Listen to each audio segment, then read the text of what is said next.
ਕਵਨ ਕਵਨ ਗੁਣ ਕਹਿ ਕਹਿ ਗਾਵਾਂ। ਤੂੰ ਸਾਹਿਬ ਗੁਣੀ ਨਿਧਾਨਾ, ਤੁਮਰੀ ਮਹਿਮਾ ਵਰਨ ਨਾ ਸਾਕੋਂ। ਤੂੰ ਠਾਕੁਰ ਊਚ ਭਗਵਾਨਾ, ਜੇਤਾ ਜੀਓ ਪਿੰਡ ਸਭ ਤੇਰਾ। ਤੂੰ ਅੰਤਰ ਜਾਮੀ ਪੁਰਖ ਭਗਵਾਨ, ਦਾਸਨ ਦਾਸ ਕਹਿ ਜਨ ਨਾਨਕ। ਜਿਹਾ ਤੂੰ ਕਰਾਹੇ ਤੇਹਾ ਹਉ ਕਰੀ ਵਖਿਆਨ। ਧੰਨ ਵਾਹਿਗੁਰੂ ਸਾਹਿਬ ਜੀ। ਫਰੀਦਾ ਜੇ ਜਾਣਾ ਤਿਲ ਥੋੜੜੇ, ਸੰਭਲ ਬੁੱਕ ਭਰੀ। ਜੇ ਜਾਣਾ ਸ਼ਉ ਨੱਡੜਾ, ਤਾਂ ਥੋੜਾ ਮਾਣ ਕਰੀ। ਫਰੀਦਾ ਜੇ ਜਾਣਾ ਤਿਲ ਥੋੜੜੇ, ਸੰਭਲ ਬੁੱਕ ਭਰੀ। ਜੇ ਜਾਣਾ ਸ਼ਉ ਨੱਡੜਾ, ਤਾਂ ਥੋੜਾ ਮਾਣ ਕਰੀ। ਵਾਹਿਗੁਰੂ ਜੀ ਕਾ ਖਾਲਸਾ, ਵਾਹਿਗੁਰੂ ਜੀ ਕੀ ਫਤਿਹ। ਪਰਮ ਸਨਮਾਨਯੋਗ ਚਵਰ ਛਤਰ ਤਖਤ ਦੇ ਮਾਲਕ ਜੁਗੋ ਜੁਗ ਅਟਲ, ਧੰਨ ਧੰਨ ਸਤਿਗੁਰੂ ਗੁਰੂ ਗ੍ਰੰਥ ਸਾਹਿਬ ਸੱਚੇ ਪਾਤਸ਼ਾਹ ਜੀ ਦੀ ਪਾਵਨ ਪਵਿੱਤਰ ਹਜ਼ੂਰੀ ਅੰਦਰ ਸੁਭਾਏਮਾਨ ਗੁਰੂ ਸਵਾਰੇ ਸਤਸੰਗੀ ਜਨੋ, ਸਤਿਗੁਰਾਂ ਨੇ ਰਹਿਮਤ ਬਖਸ਼ਿਸ਼ ਕੀਤੀ ਹੈ। ਹਫ਼ਤਾਵਾਰੀ ਦੀਵਾਨ ਦੀਆਂ ਹਾਜ਼ਰੀਆਂ ਭਰ ਕੇ ਸਤਿਗੁਰਾਂ ਦੀ ਪਾਵਨ ਗੁਰਬਾਣੀ ਦੇ ਪਾਠ, ਗੁਰਬਾਣੀ ਕੀਰਤਨ ਆਪ ਜੀਆਂ ਨੇ ਸਰਵਣ ਕੀਤੇ ਹਨ। ਚੱਲ ਰਹੀ ਲੜੀਵਾਰ ਕਥਾ ਸ਼ੇਖ ਬਾਬਾ ਫਰੀਦ ਜੀ ਦੇ ਸ਼ਲੋਕਾਂ ਦੀ, ਜਿਸ ਸ਼ਲੋਕ ਦਾ ਪਾਠ ਆਪ ਜੀ ਨੇ ਸਰਵਣ ਕੀਤਾ ਹੈ, ਉਹ ਸਕਰੀਨ ਦੇ ਉੱਤੇ ਵੀ ਸ਼ਬਦ ਚੱਲ ਰਿਹਾ ਹੈ। ਆਓ ਸਤਿਗੁਰੂ ਗਰੀਬ ਨਿਵਾਸ ਸੱਚੇ ਪਾਤਸ਼ਾਹ ਮਹਾਰਾਜ ਜੀ ਜਿਵੇਂ ਰਹਿਮਤ ਬਖਸ਼ਿਸ਼ ਕਰਨਗੇ, ਇਸ ਪਾਵਨ ਸ਼ਬਦ ਦੀ ਵਿਚਾਰ ਮੈਂ ਆਪ ਜੀ ਦੇ ਨਾਲ ਸਾਂਝੀ ਕਰਨ ਦਾ ਯਤਨ ਕਰਾਂਗਾ। ਆਓ ਸਾਧ ਸੰਗਤ, ਸਾਰੇ ਮਾਈ ਭਾਈ ਜਿਤਨੇ ਵੀ ਆਪ ਜੀ ਗੁਰੂ ਚਰਨਾਂ 'ਚ ਬੈਠੇ ਹੋ, ਮਨ ਦੇ ਟਿਕਾਓ ਤੇ ਇਕਾਗਰਤਾ ਦੇ ਵਾਸਤੇ ਸਤਿਗੁਰੂ ਗੁਰੂ ਗ੍ਰੰਥ ਸਾਹਿਬ ਦੀ ਅਸੀਸ ਲੈਂਦਿਆਂ ਹੋਇਆਂ ਪਿਆਰ ਸਹਿਤ ਗੱਜ ਵੱਜ ਕੇ ਆਖੋ ਜੀ, ਸਤਨਾਮ ਸ਼੍ਰੀ ਵਾਹਿਗੁਰੂ ਜੀ। ਕਰੋ ਸਾਰੇ ਕਿਰਪਾ। ਸਤਨਾਮ ਸ਼੍ਰੀ ਵਾਹਿਗੁਰੂ ਜੀ। ਸਾਹਿਬ ਬਾਬਾ ਫਰੀਦ ਜੀ ਦਾ ਇਹ ਪਾਵਨ ਸ਼ਬਦ, ਜਿਵੇਂ ਅਸੀਂ ਹਰ ਵਾਰੀ ਪਹਿਲਾਂ ਸ਼ਬਦਾਂ ਦੇ ਅੱਖਰੀ ਅਰਥ ਨੂੰ ਸਮਝਦੇ ਹਾਂ, ਫਿਰ ਉਹਦੇ ਭਾਵ ਅਰਥ, ਫਿਰ ਉਸ ਦੀ ਵਿਆਖਿਆ। ਅੱਖਰੀ ਅਰਥ ਪਹਿਲਾਂ ਕਰ ਲਈਏ। ਬਾਬਾ ਫਰੀਦ ਸਾਹਿਬ ਜੀ ਕਿਰਪਾ ਕਰਦੇ ਨੇ। ਫਰੀਦਾ ਦਾ ਮਤਲਬ ਹੋ ਗਿਆ ਕਿ ਬਾਬਾ ਫਰੀਦ ਸਾਹਿਬ ਜੀ, ਜਿਵੇਂ ਗੁਰੂ ਨਾਨਕ ਸਾਹਿਬ ਤੋਂ ਲੈ ਕੇ ਗੁਰੂ ਅਰਜਨ ਦੇਵ ਜੀ ਤੇ ਗੁਰੂ ਤੇਗ ਬਹਾਦਰ ਮਹਾਰਾਜ ਜੀ ਦੀ ਬਾਣੀ ਜਿੰਨੀ ਹੈ, ਉਹਦੇ ਵਿੱਚ ਇੱਕ ਹੀ ਨਾਂ ਚੱਲਦਾ ਹੈ, ਉਹ ਧੰਨ ਗੁਰੂ ਨਾਨਕ ਸਾਹਿਬ ਸੱਚੇ ਪਾਤਸ਼ਾਹ ਦਾ ਨਾਂ ਦੇ ਉੱਤੇ ਸਮਾਪਤੀ ਹੁੰਦੀ ਹਰ ਸ਼ਬਦ ਦੀ।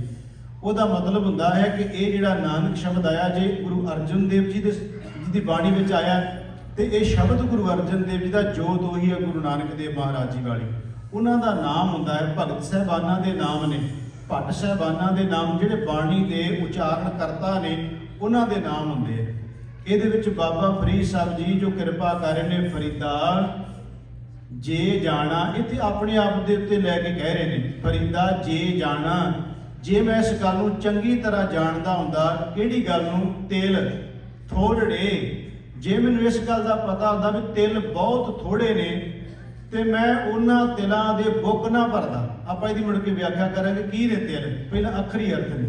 ਫਰੀਦਾ ਜੇ ਜਾਣਾ, ਜੇ ਮੈਨੂੰ ਪਤਾ ਹੋਵੇ, ਜਾਣਦਾ ਹਾਂ ਇਸ ਗੱਲ ਨੂੰ, ਤਿਲ ਥੋੜੜੇ, ਤਿਲ ਬਹੁਤ ਥੋੜੇ ਨੇ, ਸੰਭਲ ਬੁੱਕ ਭਰੀ, ਸੰਭਲ ਕੇ ਮੈਂ ਉਹਦੇ ਬੁੱਕ ਭਰਦਾ ਜੇ ਪਤਾ ਹੁੰਦਾ ਵੀ ਬਹੁਤ ਥੋੜੇ ਨੇ।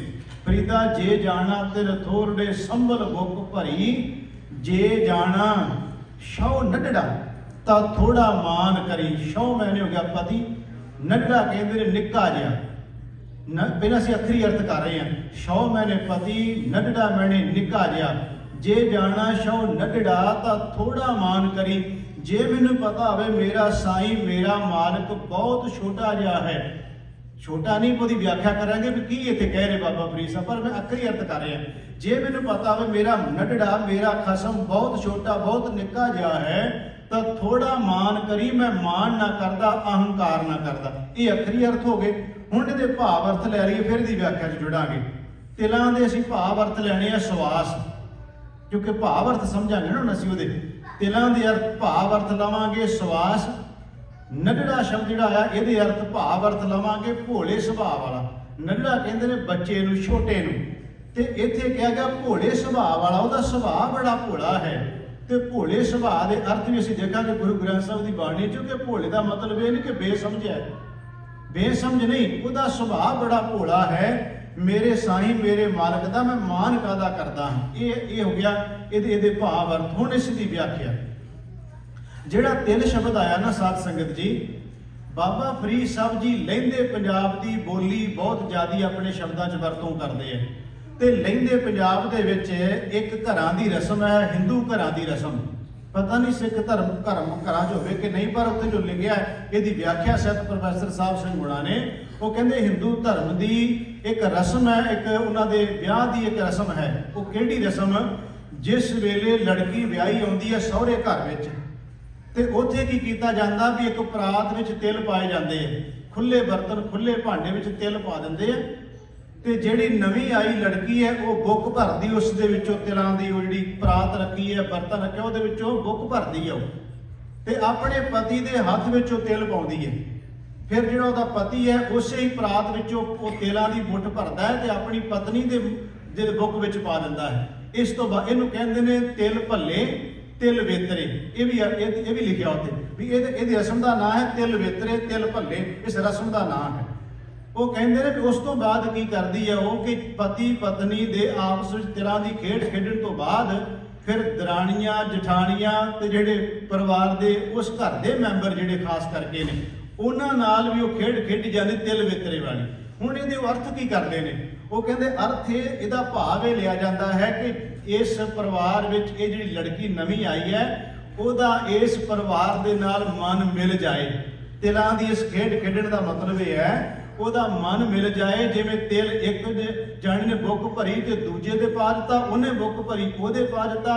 ਦਰਾਣੀਆਂ ਜਠਾਣੀਆਂ ਨੇ ਇੱਕ ਦੂਜੇ ਦੇ ਬੁੱਕ ਵਿੱਚ ਤਿਲ ਪਾਏ, ਜਿਵੇਂ ਤਿਲ ਮਿਕਸ ਕਰ ਦਿੱਤੇ, ਇਸ ਤਰ੍ਹਾਂ ਇਹ ਪਰਿਵਾਰ ਵਿੱਚ ਆ ਕੇ ਮਿਕਸ ਹੋ ਜਾਏ। ਇਹਦੇ ਅਰਥ ਇਹ ਵਿਦਵਾਨਾਂ ਨੇ ਲਏ ਨੇ। ਉਹ ਜਿਹੜੀ ਰਸਮ ਕੀਤੀ ਹੈ ਬਾਬਾ ਫਰੀਦ ਸਾਹਿਬ ਨੇ ਉਹਦਾ ਜਿਹੜਾ ਭਾਵ ਅਰਥ ਲਿਆ।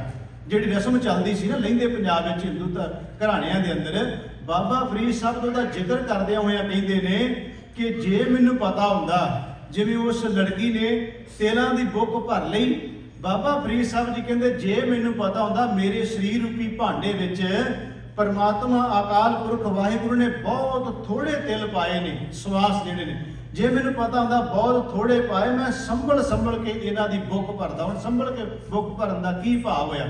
ਇਹਦਾ ਮਤਲਬ ਹੋ ਗਿਆ ਇਹਨਾਂ ਨੂੰ ਸੰਭਾਲ ਕੇ ਵਰਤੋਂ ਕਰਦਾ। ਗੁਰਮੁਖੋ ਸਵਾਸ ਉਹੀ ਨੇ। ਜੇ ਬੰਦਾ ਇਹਨੂੰ ਸੰਭਾਲ ਲਏਗਾ ਤੇ ਜ਼ਿੰਦਗੀ ਉਹਦੀ ਸਫਲ ਹੋ ਜਾਏਗੀ।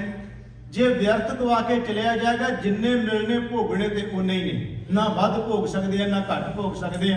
ਇਉਂ ਕਹਿ ਲਓ ਥੋੜਾ ਜਿਹਾ ਹੋਰ ਸੌਖਾ ਸਮਝਣ ਦੇ ਲਈ, ਜਿਸ ਬੰਦੇ ਦੇ ਕੋਲੇ ਸਿਰਫ ਮੈਂ ਸੌਖੇ ਢੰਗ ਨਾਲ ਸਮਝਾਉਣ ਦਾ ਯਤਨ ਕਰ ਰਿਹਾ। ਮੰਨ ਲਓ ਕਿਸੇ ਬੰਦੇ ਦੇ ਕੋਲੇ 100 ਰੁਪਈਆ ਹੈ, ਚਲੋ ਇੱਥੇ ਅਸੀਂ ਬਾਹਰਲੇ ਮੁਲਕਾਂ 'ਚ ਬੈਠੇ ਆ ਡਾਲਰ ਸ਼ਬਦ ਵਰਤ ਲੈਂਦੇ ਆ, ਇੰਡੀਆ 'ਚ ਹੋਈ ਆ ਪਰ ਰੁਪਈਏ ਸ਼ਬਦ ਵਰਤ ਲੈਂਦੇ। ਗੱਲ ਤੇ ਕਰੰਸੀ ਦੀ ਹੈ ਨਾ। ਮੰਨ ਲਓ ਕਿਸੇ ਬੰਦੇ ਕੋਲੇ 100 ਰੁਪਈਆ 100 ਡਾਲਰ ਹੈ ਉਹਦੇ ਕੋਲੇ। ਹੁਣ ਜੇ ਉਸ ਬੰਦੇ ਨੇ ਚਾਹੁੰਦਾ ਵੀ ਇਹਦੀ ਮੈਂ ਵਰਤੋਂ ਸਹੀ ਤਰੀਕੇ ਨਾਲ ਕਰ ਲਵਾਂ ਤੇ 100 ਦੇ ਵਿੱਚੋਂ ਬਹੁਤ ਕੁਝ ਕਮਾ ਸਕਦਾ ਹੈ। ਜਿਹੜੀਆਂ ਲੋੜਵੰਦ ਚੀਜ਼ਾਂ ਨੇ ਲਿਆ ਸਕਦਾ ਹੈ, ਕੁਝ ਬਚਾ ਵੀ ਸਕਦਾ ਹੈ। ਪਰ ਜੇ ਉਸ ਬੰਦੇ ਨੇ ਕੀਤਾ ਵੀ 100 ਦਾ 100 ਹੀ ਖਰਾਬ ਕਰਤਾ, ਬਰਬਾਦ ਕਰਤਾ, ਪੱਲੇ ਕੁਝ ਵੀ ਨਾ ਪਿਆ, ਤੇ ਦੱਸੋ ਮੁੜ ਕੇ 100 ਦੁਬਾਰਾ ਆਉਣਾ ਕਿੱਥੋਂ ਹੈ। ਸਿਰਫ ਸਮਝਣ ਵਾਸਤੇ ਮੈਂ ਕਹਿ ਰਿਹਾ, ਜਿਹੜੀ ਬੰਦੇ ਕੋਲੇ ਚੀਜ਼ ਹੋਵੇ, ਜੇ ਉਹਦੀ ਸਹੀ ਢੰਗ ਨਾਲ ਉਹ ਵਰਤੋਂ ਕਰ ਰਿਹਾ ਤਾਂ ਉਹਦਾ ਫਾਇਦਾ ਕਰਦੀ ਹੈ, ਪਰ ਉਹ ਚੀਜ਼ ਜੇ ਗਲਤ ਵਰਤੋਂ ਕਰੇਗਾ ਤਾਂ ਉਹਦਾ ਨੁਕਸਾਨ ਵੀ ਕਰੇਗੀ। ਹੁਣ ਦੇਖੋ, ਜਿਹੜਾ ਬੰਦਾ ਅਖਾੜਾ ਵੇਖਣ ਚਲਿਆ ਗਿਆ ਗਾਉਣ ਵਾਲੀ ਦਾ 3 ਘੰਟੇ, ਸਵਾਸ ਤਾਂ ਉਹਦੇ ਵੀ ਲਏ ਨਾ ਉੱਥੇ।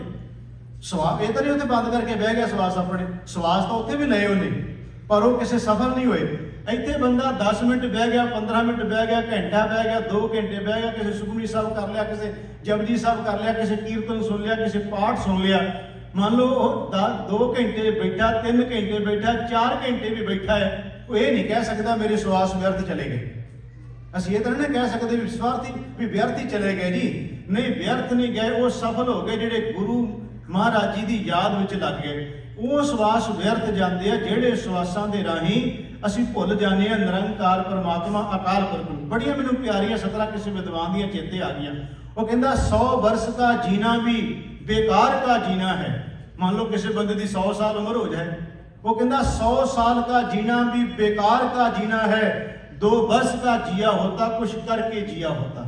क्या कमाल है। 7 ते 9 साल की उम्र है ना बाबा जोरावर सिंह ते फतेह सिंह जी। हुण सवास करने किसी जे जाना तिल थोड़े, मेरे ते बोल रहे हैं, जे जाना तिल थोड़े संभल बुक भरी। गुरमुखो 9 ਤੇ 7 ਸਾਲ ਦੀ ਉਮਰ ਹੈ, ਕਿੰਨੀ ਕੁ ਉਮਰ ਕਿਤੇ ਮਿਲੀ, ਪਰ ਜੋ ਕਰ ਗਏ 7 ਤੇ 9 ਸਾਲ ਦੇ ਵਿੱਚ ਸਾਡੇ ਬਾਬੇ ਲੱਖਾਂ ਦੀ ਗਿਣਤੀ ਵਿੱਚ ਅਰਦਾਸਾਂ ਜਦੋਂ ਹੁੰਦੀਆਂ ਤੇ ਆਪਾਂ ਕਹਿੰਦੇ ਹਾਂ ਨਾ, ਜਦੋਂ 4 ਸਾਹਿਬਜ਼ਾਦਿਆਂ ਦਾ ਨਾਮ ਆਉਂਦਾ, 5 ਪਿਆਰਿਆਂ ਦਾ ਨਾਮ ਆਉਂਦਾ ਹੈ, ਤੇ ਗੁਰਮੁਖੋ ਅੱਜ ਵੀ ਸਾਡੇ 'ਚ ਬੈਠੇ ਸਾਨੂੰ ਇਉਂ ਮਹਿਸੂਸ ਹੁੰਦਾ ਕਿ ਸਾਡੇ ਬਾਬੇ ਸਾਡੇ ਕੋਲ ਨੇ। ਇਹਦਾ ਮਤਲਬ 7 ਤੇ 9 ਸਾਲ ਦੀ ਉਮਰ ਭਾਵੇਂ ਥੋੜੀ ਮਿਲੀ ਹੈ, ਪਰ ਜੋ ਕਾਰਨਾਮਾ ਸੰਸਾਰ ਵਿੱਚ ਕਰਕੇ ਚਲੇ ਗਏ ਨੇ, ਕਈ ਵਾਰ ਬੰਦਾ 100 ਸਾਲ ਦੀ ਉਮਰ ਭੋਗ ਕੇ ਵੀ ਨਹੀਂ ਉਹ ਕਰਕੇ ਜਾਂਦਾ। ਹੁਣ ਹਰਨਾਕ 'ਚ 80 ਸਾਲ ਦਾ ਹੋ ਕੇ ਮਰ ਗਿਆ, ਬਾਣੀ 'ਚ ਉਹਨੂੰ ਦੁਸ਼ਟ ਲਿਖਿਆ ਹੈ। ਹਰਨਾਕ 'ਚ ਦੁਸ਼ਟ ਹਰ ਮਾਰਿਆ, ਪ੍ਰਹਿਲਾਦ ਤਰਾਇਆ, ਪ੍ਰਹਿਲਾਦ 5 ਸਾਲ ਦਾ ਹੈ। ਮੈਂ ਜਿਹੜੀ ਬੇਨਤੀ ਕਰ ਰਿਹਾ, ਅੱਗੇ ਚੱਲ ਕੇ ਜ਼ਿਕਰ ਆਏਗਾ ਬਾਬਾ ਫਰੀਦ ਸਾਹਿਬ ਦੇ ਸ਼ਲੋਕਾਂ ਵਿੱਚ ਕਿ ਜੇ 100 ਵਰਿਆ ਜੀਵਣਾ ਪੀ ਤਨ ਹੋਸੀ, ਕਿ ਜੇ 100 ਸਾਲ ਵੀ ਜੀ ਰਿਹਾ ਤੇ ਉਹਦੇ ਨਾਲ ਕੁਝ ਕਮਾਇਆ ਨਾ ਤੇ ਪੱਲੇ ਕੁਝ ਨਾ ਪਿਆ, ਫਿਰ ਆਏ ਦਾ ਲਾਭ ਕੀ ਹੋਇਆ। ਸਾਨੂੰ ਜੋ ਅੱਜ ਬਚਨ ਚੱਲ ਰਿਹਾ ਹੈ, ਬੜੇ ਕੀਮਤੀ ਬਚਨ ਨੇ ਕਿ ਤਿਲ ਸਵਾਸ ਬੜੇ ਥੋੜੇ ਨੇ ਗੁਰਮੁਖੋ, ਤੇ ਬੜੇ ਕੀਮਤੀ ਨੇ। ਮੈਂ ਥੋੜੇ ਵੀ ਕਹਿ ਰਿਹਾ ਤੇ ਕੀਮਤੀ ਵੀ ਕਹਿ ਰਿਹਾ। ਕੋਈ ਬੰਦਾ ਅਰਬਾਂ ਖਰਬਾਂ ਪਤੀ ਹੋਵੇ ਤੇ ਉਸ ਬੰਦੇ ਦੇ ਸਵਾਸ ਨਿਕਲਦੇ ਹੋਣ ਤੇ ਉਹ ਇਹਦੀ ਗੱਲ ਕਵੇ ਵੀ ਕਹੋਗਾ ਕਿਸੇ ਰਿਸ਼ਤੇਦਾਰ ਨੂੰ, ਕਹੋਗਾ ਕਿਸੇ ਸੱਜਣ ਮਿੱਤਰ ਦੋਸਤ ਨੂੰ ਵੀ 2-4 ਦੇ ਦੇ, ਮੈਂ ਸਾਰਾ ਕੁਝ ਦੇ ਦਿਆਂ ਤੁਹਾਨੂੰ, ਜਿੰਨਾ ਕੁਝ ਮੇਰੇ ਕੋਲ ਹੈ ਜਾਇਦਾਦ, ਮੇਰੇ ਕੋਲ ਅਰਬਾਂ ਖਰਬਾਂ ਦੀ ਜਾਇਦਾਦ ਹੈ, ਜੇ ਮੈਨੂੰ 5-7 ਸਵਾਸ ਦੇ ਦੇਵੇ ਤੇ ਮੈਂ ਸਾਰਾ ਕੁਝ ਦੇ ਦਿਆਂਗਾ।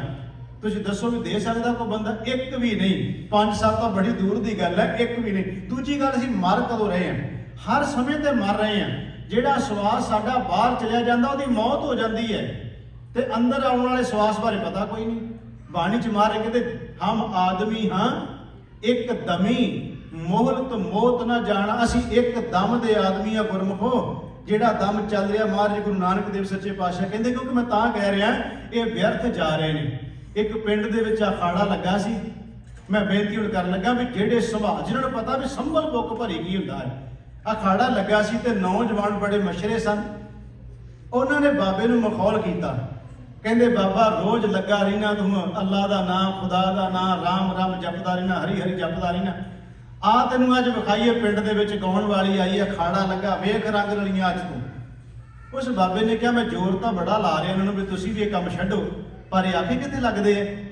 ਉਸ ਬਾਬੇ ਨੇ ਕਿਹਾ ਮੇਰਾ ਉਧਰ ਜਾਣ ਦਾ ਕੋਈ ਮਤਲਬ ਹੀ ਨਹੀਂ ਹੈ, ਮੈਂ ਕੀ ਲੈਣਾ ਉਹਦੇ ਤੋਂ। ਕਹਿੰਦੇ ਨਹੀਂ ਦੇਖ ਤਾਂ ਸਹੀ, ਉਹ ਕਹਿ ਕੀ ਰਹੀ ਹੈ, ਬੋਲ ਕੀ ਰਹੀ ਹੈ, ਜਿਹੜਾ ਜਾ ਕੇ ਨਾ ਦੇਖ। ਉਸ ਬਾਬੇ ਨੇ ਕਿਹਾ ਚਲੋ ਮੈਂ ਚੱਲਦਾ ਹਾਂ ਇਹਨਾਂ ਨੂੰ ਸਮਝਾਉਣ ਲਈ।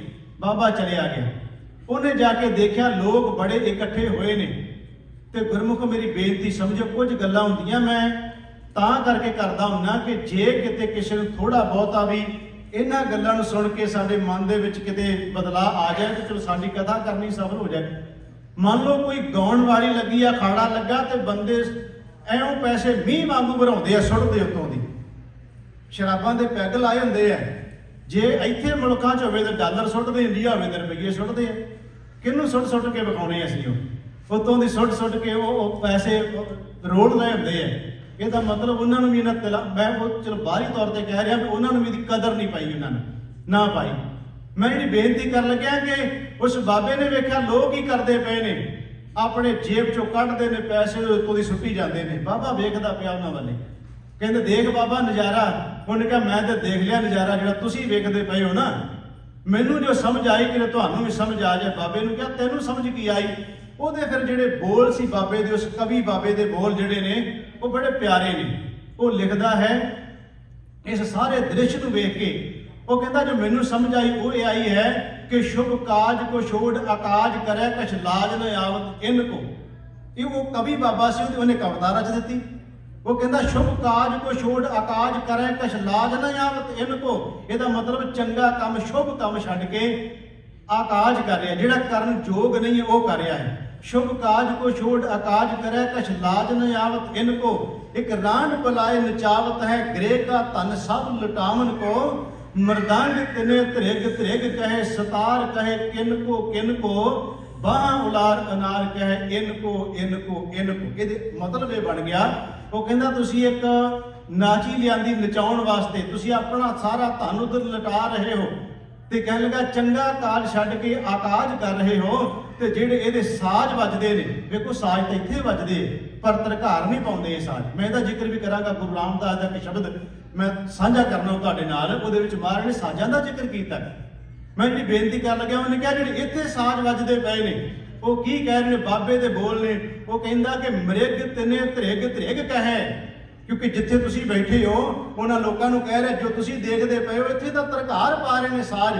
ਮਿਰਦੰਗ ਤਿਸੇ ਤਿਨ ਧ੍ਰਿਗ ਧ੍ਰਿਗ ਕਹੇ, ਤੇ ਜਿਹੜੀ ਉਹ ਸਤਾਰ ਵੱਜਦੀ ਹੈ ਨਾ ਉਹਦੀ ਆਵਾਜ਼ ਕਹਿੰਦੀ ਕਿਨ ਕੋ ਵੀ ਧ੍ਰਿਗ ਕਿਹਨਾਂ ਨੂੰ। ਤੇ ਕਹਿੰਦੇ ਜਿਹੜੀ ਬਾਂਹ ਉਲਾਰ ਕੇ ਕਹਿ ਰਹੀ ਹੈ ਨਾ, ਬਾਹਾਂ ਮਾਰ ਕੇ ਕਹਿ ਰਹੀ, ਉਹ ਕਹਿੰਦੀ ਇਨ ਕੋ ਜਿਹੜੇ ਆ ਵੇਖਣ ਆਏ ਉਹਨਾਂ ਨੂੰ। ਮੈਨੂੰ ਚਲੋ ਗੱਲ ਵਿੱਚੋਂ ਯਾਦ ਆ ਗਈ, ਕੁਝ ਗੱਲਾਂ ਨਿਕਲ ਆਉਂਦੀਆਂ ਪੁਰਾਣੀਆਂ ਗੱਲਾਂ, ਚਲੋ ਗੱਲ ਚੱਲਦਿਆਂ ਦਿਮਾਗ 'ਚ ਆ ਜਾਂਦੀ ਹੈ। ਇੱਕ ਨਗਰ ਵਿੱਚ ਨਾ ਅਸੀਂ ਬੜੀ ਕੋਸ਼ਿਸ਼ ਕੀਤੀ, 7 ਦਿਨ ਮੈਂ ਲਗਾਤਾਰ ਉੱਥੇ ਕਥਾ ਕਰਦਾ ਰਿਹਾ ਤੇ ਬੜਾ ਸਮਝਾਉਣ ਦਾ ਯਤਨ ਵੀ ਕਰਦੇ ਰਿਹਾ। ਗੁਰਦੁਆਰੇ ਵਿੱਚ ਤੇ ਘੱਟੋ ਘੱਟ ਇਹ ਕੰਮ ਨਾ ਕਰੋ। ਉਹ ਗੁਰਦੁਆਰੇ 'ਚ ਹੀ ਮੇਲਾ ਲਵਾ ਲੈਂਦੇ ਸੀ, ਖਾੜਾ ਲਵਾ ਲੈਂਦੇ ਸੀ, ਪਰ ਉਹ ਕਹਿੰਦੇ ਅਸੀਂ ਆਪਣੇ ਤਾਂ ਸੱਚੇ ਆ। ਇਹ ਮੈਂ ਸਾਰਾ ਕੁਝ ਰਿਕਾਰਡ ਕਹਿ ਰਿਹਾ, ਕੋਈ ਇਹ ਨਹੀਂ ਵੀ ਜਿਹੜੀ ਗੱਲ ਰਿਕਾਰਡ ਹੋ ਰਹੀ ਹੈ ਕੋਲੋਂ ਬਣਾ ਕੇ ਨਹੀਂ ਕਹਿ ਰਿਹਾ ਮੈਂ। ਉਹ ਕਹਿੰਦੇ ਵੀ ਅਸੀਂ ਕੀ ਕਰੀਏ? ਮੈਂ ਕਿਹਾ ਕਿਉਂ? ਕਹਿੰਦੇ ਜਿੱਦਣ ਕੀਰਤਨ ਦਰਬਾਰ ਰੱਖਣਾ ਦਾ ਜਿਹੜੇ ਸਾਲ 'ਚ, ਉਦੋਂ ਲੋਕੀ 500,000 ਤੋਂ ਵੱਧ ਨਹੀਂ ਰੁਪਈਆ ਦਿੰਦੇ ਜਦੋਂ ਕੀਰਤਨ ਦਰਬਾਰ ਕਰਾਉਣਾ ਹੁੰਦਾ, ਕਿਉਂਕਿ ਬਹੁਤ ਲੋਕ ਉਸ ਪਿੰਡ ਦੇ ਬਾਹਰ ਰਹਿੰਦੇ ਨੇ। ਉਹ ਕਹਿੰਦੇ 500-700,000 ਤੋਂ ਵੱਧ ਕੋਈ ਨਹੀਂ ਦਿੰਦਾ, ਪਰ ਜਦੋਂ ਅਖਾੜੇ ਦਾ ਨਾਂ ਲੈਂਦੇ 10-10,000 ਬੰਦਾ ਭੇਜਦਾ ਉਹਨਾਂ ਨੂੰ, 20-20,000 50-50,000 ਰੁਪਈਆ ਬੰਦਾ ਕਹਿੰਦਾ ਮੈਂ ਇਕੱਲਾ ਹੀ ਦੇ ਦਿਆਂਗਾ, ਤੁਸੀਂ ਲਵਾਓ। ਹੁਣ ਹੋਇਆ ਕਿ ਜਿਹੜੀ ਮੈਂ ਗੱਲ ਕਰਨ ਲੱਗਾ ਹਾਂ, ਗੁਰਮੁਖੋਂ ਬੜੀ ਕੋਸ਼ਿਸ਼ ਕੀਤੀ ਪਰ ਕਈ ਵਾਰ ਠੋਕਰ ਇਹੋ ਜਿਹੀ ਬੰਦੇ ਨੂੰ ਵੱਜਦੀ ਹੈ, ਫਿਰ ਬੰਦੇ ਦੇ ਟਿਕਾਣੇ ਤੇ ਚੋਟ ਵੱਜਦੀ ਨਾ, ਫਿਰ ਕਈ ਵਾਰ ਸੁਧਰਦੇ ਅਸੀਂ। ਹੁਣ ਸਾਡੇ ਕਹਿਣ ਦੀ ਤਾਂ ਗੱਲ ਬਣੀ ਨਾ। ਉਹ ਕਿਤੇ ਉਹਨਾਂ ਨੇ ਇੱਕ ਵਾਰ ਉਹ ਸੱਦ ਲਿਆ ਕਿਸੇ ਨੂੰ, ਗਾਉਣ ਵਾਲੀ ਨੂੰ, ਉਹਨੇ ਕਿਹਾ ਵੀ ਪਿੰਡ ਵਾਲਿਆਂ ਨੇ ਕਿਹਾ ਤੂੰ ਇਦਾਂ ਕਰ ਵੀ ਕੋਈ ਧਾਰਮਿਕ ਗੀਤ ਰੱਖੀ ਆਪਣੇ, ਉਹੋ ਜਿਹਾ ਨਾ ਕੋਈ ਗਾਵੀਂ। ਜਦੋਂ ਉਹਨੇ ਸਟੇਜ ਤੇ ਸ਼ੁਰੂ ਕੀਤਾ, ਜੋ ਦੱਸਣ ਵਾਲੇ, ਮੈਂ ਉੱਥੇ ਸੁਣਿਆ ਨਹੀਂ ਪਰ ਦੱਸਣ ਵਾਲਿਆਂ ਦੇ ਮੁਤਾਬਕ ਜੋ ਘਟਨਾ ਵਾਪਰੀ ਉੱਥੇ, ਉਹ ਕਹਿੰਦੇ ਉਹਨੇ 2-4 ਪਹਿਲਾਂ ਧਾਰਮਿਕ ਗਾਏ ਤੇ ਪਿੱਛੋਂ ਲੋਕਾਂ ਨੇ ਲਾਲਾ ਕਰ ਦਿੱਤੀ ਵੀ ਤੈਨੂੰ ਇਸ ਕੰਮ ਨੂੰ ਸੱਦਿਆ ਤੇ ਉਹ ਦੂਜਾ ਕੰਮ ਸ਼ੁਰੂ ਕਰ। ਜਦੋਂ ਦੂਜਾ ਉਹਨੇ ਸ਼ੁਰੂ ਕੀਤਾ ਤੇ ਜਿਹੜੇ ਸਟੇਜ ਵਾਲੇ ਸੀ, ਜਿਹੜੇ ਪ੍ਰਬੰਧਕ ਸੀ, ਉਹਨਾਂ ਕਿਹਾ ਤੇਰੇ ਨਾਲ ਗੱਲ ਕਰਕੇ ਲਿਆਏ ਆ। ਉਸ ਬੀਬੀ ਨੇ ਕਿਹਾ ਜੇ ਤੁਹਾਨੂੰ ਇੰਨੀਆਂ ਇੱਜ਼ਤਾਂ ਪਿਆਰੀਆਂ, ਜਾਓ ਜਾ ਕੇ ਆਪਣੇ ਘਰਾਂ 'ਚ ਬਹਿ ਜਾਓ, ਇੱਥੇ ਕੀ ਲੈਣ ਆਏ ਜੀ? ਜੇ ਇੰਨੇ ਇੱਜ਼ਤਾਂ ਤੁਹਾਨੂੰ ਪਿਆਰੀਆਂ, ਜਾਓ ਆਪਣੇ ਘਰਾਂ 'ਚ ਬਹਿ, ਇੱਥੇ ਕੀ ਲੈਣ ਆਏ ਹੋ? ਉੱਥੇ ਲੜਾਈ ਹੋ ਗਈ, ਪਿੰਡ ਵਾਲਿਆਂ ਬੈਨ ਲਾਤਾ ਵੀ ਅੱਜ ਤੋਂ ਬਾਅਦ ਇਸ ਪਿੰਡ ਵਿੱਚ ਗਾਉਣ ਵਾਲੀ ਨਹੀਂ ਆਏਗੀ। ਇਹਦਾ ਮਤਲਬ ਜੋ ਚੋਟ ਕੇ ਟਿਕਾਣੇ ਤੇ ਲੱਗ ਗਈ ਤੇ ਬੰਦ ਹੋ ਗਿਆ ਕੰਮ। ਮੈਂ ਗੱਲ ਚਲੋ ਵਿੱਚੋਂ ਨਿਕਲ ਆਈ ਹੈ, ਮੈਂ ਗੱਲ ਬੋਲ ਰਿਹਾ ਸਵਾਸਾਂ ਦੇ ਉੱਤੇ। ਗੁਰਮੁਖੋ ਕੀਮਤੀ ਨੇ, ਬਹੁਤ ਕੀਮਤੀ ਨੇ। ਇੱਕ ਸਵਾਸ ਵੀ ਸਾਨੂੰ ਕੋਈ ਉਧਾਰਾ ਨਹੀਂ ਦੇ ਸਕਦਾ, ਮਿਲਣੇ ਕਿਤੋਂ ਨਹੀਂ। ਇਹ ਵਿਅਰਥ ਨਾ ਸਾਡੇ ਚਲੇ ਜਾਣ। ਮੈਂ ਤਾਂ ਗੱਲ ਕੀਤੀ ਸੀ ਵੀ ਉਸ ਬਾਬੇ ਨੇ ਕਿਹਾ ਤੁਸੀਂ ਚੰਗਾ ਕੰਮ ਛੱਡ ਕੇ ਆਕਾਜ ਕਰਦੇ ਪਏ ਹੋ, ਇਹਦੇ ਨਾਲ ਤੁਹਾਡਾ ਜੀਵਨ ਵਿਅਰਥ ਚਲੇਗਾ। ਬਾਬਾ ਫਰੀਦ ਸਾਹਿਬ ਕਹਿ ਰਹੇ ਨੇ ਗੁਰਮੁਖੋ ਸਵਾਸ ਬੜੇ ਥੋੜੇ ਜੇ, ਸੰਭਾਲ ਲੋ ਜੇ ਸੰਭਾਲੇ ਜਾ ਸਕਦੇ ਆ, ਨਹੀਂ ਤੇ ਇਹਨਾਂ ਸਵਾਸਾਂ ਨੇ ਖਤਮ ਤਾਂ ਹੋ ਹੀ ਜਾਣਾ, ਮੁੱਕ ਤਾਂ ਜਾਣਾ ਹੀ ਹੈ। ਆਹ ਮੈਂ ਜਿਹੜੀ ਬੇਨਤੀ ਕਰਨ ਲੱਗਿਆ, ਹੁਣ ਜਿਹੜੇ ਸਵਾਸਾਂ ਨੂੰ ਸੰਭਾਲਦੇ ਨੇ, ਜਿਹੜੇ ਕਦਰ ਕਰਦੇ ਨੇ, ਗੁਰੂ ਗ੍ਰੰਥ ਸਾਹਿਬ ਦੀ ਬਾਣੀ ਚੋਂ ਦੇਖਦੇ ਹੁਣ ਗੁਰੂ ਰਾਮਦਾਸ ਮਹਾਰਾਜ ਜੀ ਕਹਿੰਦੇ ਨੇ ਮੈਂ ਇੱਕ ਵੀ ਸਵਾਸ ਆਪਣਾ ਜਿਹੜਾ ਸਾਹ ਹੈ ਨਾ ਉਹ ਮੈਂ ਵਿਅਰਥ ਨਹੀਂ ਜਾਣ ਦਿੰਦਾ। ਮਹਾਰਾਜ ਦਾ ਬੜਾ ਪਿਆਰਾ ਬਚਨ ਹੈ ਮੈਨੂੰ ਚੇਤੇ ਆਇਆ, ਕਬ ਕੋ ਭਾਲੈ ਘੁੰਗਰੂ ਤਾਲਾ ਕਬ ਕੋ ਬੁਝਾਵੈ ਰਬਾਬ। ਇਹ ਹੁਣ ਸਾਜ਼ਾਂ ਦਾ ਜ਼ਿਕਰ ਕਰਨ ਲੱਗੇ ਗੁਰੂ ਰਾਮਦਾਸ ਮਹਾਰਾਜ ਜੀ। ਕਬ ਕੋ ਭਾਲੈ ਘੁੰਗਰੂ ਤਾਲਾ ਕਬ ਕੋ ਬੁਝਾਵੈ ਰਬਾਬ। ਮਹਾਰਾਜ ਕਹਿੰਦੇ ਕੋਈ ਰਬਾਬ ਵਜਾਉਂਦਾ, ਕੋਈ ਛੈਣੇ ਵਜਾਉਂਦਾ ਹੈ, ਕੋਈ ਜੋਟੀਆਂ ਦੇ ਨਾਲ ਸ਼ਬਦ ਪੜ੍ਹਦਾ ਹੈ, ਪਰ ਮਹਾਰਾਜ ਕਹਿੰਦੇ ਸਾਜ਼ ਲਿਆਉਣ ਲੱਗਿਆ ਟਾਈਮ ਲੱਗ ਜਾਂਦਾ ਹੈ। ਮੰਨ ਲਓ ਕੀਰਤਨ ਕਰਨਾ ਹੈ ਜਾਂ ਅਸੀਂ ਕੋਈ ਵਿਚਾਰ ਕਰਨੀ ਹੈ, ਜਦੋਂ ਸਾਜ਼-ਬਾਜ਼ ਇਕੱਠੇ ਕਰਨੇ ਟਾਈਮ ਤਾਂ ਲੱਗ। ਵੇਖੋ ਜਿਨ੍ਹਾਂ ਨੇ ਸਵਾਸ ਇੱਕ ਇੱਕ ਨੂੰ ਸੰਭਾਲਿਆ ਗੁਰੂ ਸਾਹਿਬਾਨਾਂ ਨੇ। ਗੁਰੂ ਰਾਮਦਾਸ ਮਹਾਰਾਜ ਕਹਿੰਦੇ ਕਬ ਕੋ ਭਾਲੈ ਘੁੰਗਰੂ ਤਾਲਾ, ਕਬ ਕੋ ਬਜਾਵੈ ਰਬਾਬ, ਆਵਤ ਜਾਵਤ ਬਾਰ ਖਿੰਨ ਲੱਗੈ। ਮਹਾਰਾਜ ਕਹਿੰਦੇ ਉਹਨਾਂ ਨੂੰ ਟਾਈਮ ਲੱਗ ਜਾਂਦਾ ਹੈ, ਸਾਜ਼ ਲਿਆਉਂਦਿਆਂ ਟਾਈਮ ਲੱਗ ਜਾਂਦਾ। ਮਹਾਰਾਜ ਕਹਿੰਦੇ ਹਉ ਤਬ ਲੱਗ ਸੰਭਾਲੂ ਰਾਮ ਨਾਮ। ਮਹਾਰਾਜ ਕਹਿੰਦੇ ਮੈਂ ਇੰਨਾ ਟਾਈਮ ਵੀ ਨਹੀਂ ਆਪਣਾ ਵਿਅਰਥ ਜਾਣ ਦਿੰਦਾ, ਜਿਹੜੇ ਸਾਜ਼ ਇਕੱਠੇ ਕਰਨ ਲੱਗਿਆ ਵੀ ਟਾਈਮ ਲੱਗ ਜਾਂਦਾ ਹੈ। ਮੇਰੇ ਮਨ ਐਸੀ ਭਗਤ ਬਣ ਆਈ, ਹਉ ਹਰ ਬਿਨ ਖਿਨ ਪਲ ਰਹਿ ਨਾ ਸਕੂੰ, ਜੈਸੇ ਜਲ ਬਿਨ ਮੀਨ ਮਰ ਜਾਈ। ਗੁਰੂ ਰਾਮਦਾਸ ਕਹਿੰਦੇ ਜਿਸ ਤਰ੍ਹਾਂ ਪਾਣੀ ਤੋਂ ਬਿਨਾਂ ਮੱਛੀ ਦੀ ਮੌਤ ਹੋ ਜਾਂਦੀ ਹੈ, ਇਸ ਤਰ੍ਹਾਂ ਸਾਨੂੰ ਲੱਗਦਾ। ਜਿਹਨੂੰ ਗੁਰੂ ਅਰਜਨ ਦੇਵ ਜੀ ਕਹਿੰਦੇ ਇੱਕ ਘੜੀ ਨਾ ਮਿਲਤੇ ਤਾਂ ਕੱਲ ਜੁਗ ਹੋਤਾ, ਹੁਣ ਕਦ ਮਿਲੀਏ ਪ੍ਰਿਆ ਤੁਧ ਭਗਵੰਤਾ, ਮੋਹਿ ਰਹਿਣ ਨਾ ਵਿਹਾਵੈ ਨੀਂਦ ਨਾ ਆਵੈ, ਬਿਨ ਦੇਖੇ ਗੁਰ ਦਰਬਾਰੇ ਜੀਓ। ਜਿਹਨੂੰ ਇਸ ਤਰ੍ਹਾਂ ਸਤਿਗੁਰੂ, ਜਿਹਨੂੰ ਰੱਬ ਭਗਤ ਕਬੀਰ ਸਾਹਿਬ ਕਹਿੰਦੇ ਜਬ ਲਗ ਤਾਗਾ ਬਾਹੋ ਬੇਈ, ਤਬ ਲਗ ਬਿਸਰੈ ਰਾਮ ਸਨੇਹੀ। ਉਹ ਜਿਹੜਾ ਉਹ ਧਾਗਾ ਪਾਉਣਾ ਹੁੰਦਾ ਨਾ, ਉਹਦੇ ਵਿੱਚ ਜਿਹੜਾ ਮੈਂ ਪਿੱਛੇ ਵੀ ਜ਼ਿਕਰ ਕੀਤਾ ਸੀ, ਖੱਡੀ ਜਿਨ੍ਹਾਂ ਨੇ ਦੇਖੀ ਹੋਏਗੀ, ਉਹ ਨਾਲੀ ਦੇ ਵਿੱਚ ਫੂਕ ਮਾਰ ਕੇ ਤੇ ਸਾਹ ਪਛਾਣ ਨੂੰ ਖਿੱਚਣਾ ਹੁੰਦਾ ਹੈ, ਉਹ ਧਾਗੇ ਨੂੰ ਖਿੱਚਣਾ ਹੁੰਦਾ ਹੈ। ਭਗਤ ਕਬੀਰ ਸਾਹਿਬ ਜੀ ਕਹਿੰਦੇ ਇਹ ਜਿਹੜਾ ਧਾਗੇ 'ਚ ਉਹ ਫੂਕ ਸਾਹ ਖਿੱਚਣ ਲੱਗਿਆ ਜਿਹੜਾ ਟਾਈਮ ਲੱਗਦਾ ਨਾ, ਮੈਂ ਉਹਦੇ ਵਿੱਚ ਵੀ ਚਾਹੁੰਦਾ ਕਿ ਉਹਦੇ ਵਿੱਚ ਮੈਂ ਰੱਬ ਦਾ ਨਾਮ ਲੈ ਲਵਾਂ। ਇਹਦਾ ਮਤਲਬ ਇੰਨੇ ਜਿਨ੍ਹਾਂ ਨੇ ਸਮਝਿਆ ਵੀ ਫਰੀਦਾ ਜੇ ਜਾਣਾ ਤਿਲ ਥੋੜ੍ਹੇ, ਜਿਨ੍ਹਾਂ ਸਮਝਿਆ ਵੀ ਬਹੁਤ ਥੋੜੇ ਨੇ। ਅੱਗੇ ਗੁਰੂ ਰਾਮਦਾਸ ਮਹਾਰਾਜ ਜੀ ਕਹਿੰਦੇ ਨੇ, ਪਹਿਲਾ ਜਿਹੜਾ ਸ਼ਬਦ ਮੈਂ ਪੜਿਆ, ਕਬ ਕੋ ਭਾਲਿਆ ਘੁੰਗਰੂ ਤਾਲਾ, ਕਬ ਕੋ ਬਜਾਵਾ ਰਬਾਬ, ਆਵਤ ਜਾਵਤ ਬਾਰ ਖਿਨ ਲੱਗੈ, ਹਉ ਤਬ ਲਗ ਸੰਭਾਰੂ ਨਾਮ। ਮੇਰੇ ਮਨ ਐਸੀ ਭਗਤ ਬਣ ਆਈ, ਹਉ ਹਰ ਬਿਨ ਖਿਨ ਪਲ ਰਹਿ ਨਾ ਸਕੂੰ, ਜੈਸੇ ਜਲ ਬਿਨ ਮੀਨ ਮਰ ਜਾਈ। ਅੱਗੇ ਸਤਿਗੁਰੂ ਮੇਲ ਕਹਿੰਦੇ ਨੇ ਕਬ ਕੋ ਮੇਲੇ ਪੰਜ ਸੱਤ ਗਾਇਨ, ਇਹ ਵੀ ਸਾਜ਼ ਨੇ। ਪੰਜ ਸੱਤ ਗਾਇਨ, ਪੰਜ ਸੱਤ ਸੁਰਾਂ। ਤੁਸੀਂ ਕਈ ਵਾਰ ਦੇਖਿਆ ਹੋਣਾ ਜਦੋਂ ਕੀਰਤਨ ਕਰਨ ਵਾਲੇ ਕੀਰਤਨ ਕਰਦੇ ਨੇ ਨਾ, ਤੇ ਉਹ ਪਹਿਲਾਂ ਇੱਕ ਜਾਣਾ ਸੁਰ ਦੇ ਉੱਤੇ ਉਂਗਲ ਰੱਖ ਛੱਡਦਾ, ਪੱਖਾ ਮਾਰਦਾ ਤੇ ਉਹਦੀ ਆਵਾਜ਼ ਨਿਕਲਦੀ ਹੈ, ਇੱਕੇ ਸੁਰ ਦੀ ਆਵਾਜ਼। ਜਿਹੜਾ ਸਾਈਡ ਤੇ ਬੈਠਾ ਤਬਲੇ ਵਾਲਾ ਹੁੰਦਾ, ਉਹ ਥੌੜੀ ਦੇ ਨਾਲ ਉਹਨੂੰ ਕਦੀ ਥਾਂ ਨੂੰ ਮਾਰਦਾ, ਕਦੀ ਤਾਂ ਨੂੰ ਮਾਰਦਾ। ਜਿਹਨੂੰ ਇਸ ਗੱਲ ਦਾ ਨਹੀਂ ਗਿਆਨ, ਉਹ ਸਮਝਦਾ ਬਾਬੇ ਨੂੰ ਕੀ ਹੋ ਗਿਆ, ਇਹਨੂੰ ਕਿਉਂ ਪੁੱਟੀ ਜਾਂਦਾ ਥੌੜੀ ਨਾਲ, ਵੀ ਕਰਨਾ ਤੇ ਕੀਰਤਨ ਹੈ, ਥੌੜੀਆਂ ਕਿਉਂ ਮਾਰ ਰਿਹਾ।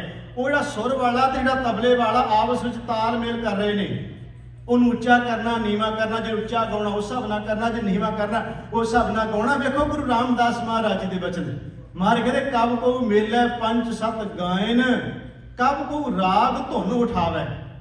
ਹੁਣ ਕੀ ਹੁੰਦਾ, ਰਾਗ ਧੁਨ ਉਠਾਵੇ। ਮਹਾਰਾਜ ਕਹਿੰਦੇ ਜਦੋਂ ਸ਼ੁਰੂਆਤ ਕਰਨ ਲੱਗਦੇ ਨੇ ਨਾ, ਉਦੋਂ ਕੀ ਹੁੰਦਾ ਵੀ ਰਾਗ ਦੀ ਸ਼ੁਰੂਆਤ ਕਰਦੇ, ਫਿਰ ਰਾਗ ਵਿੱਚ ਕੀ ਹੁੰਦਾ ਹੈ, ਉਹ ਫਿਰ ਪਹਿਲਾਂ ਉਹਦਾ ਆਲਾਪ ਕਰਦੀ ਹੈ, ਲੰਮਾ ਲੰਮਾ ਆਲਾਪ ਕਰਨਾ, ਉਹਦੇ ਤੇ ਟਾਈਮ ਲੱਗਦਾ ਹੈ।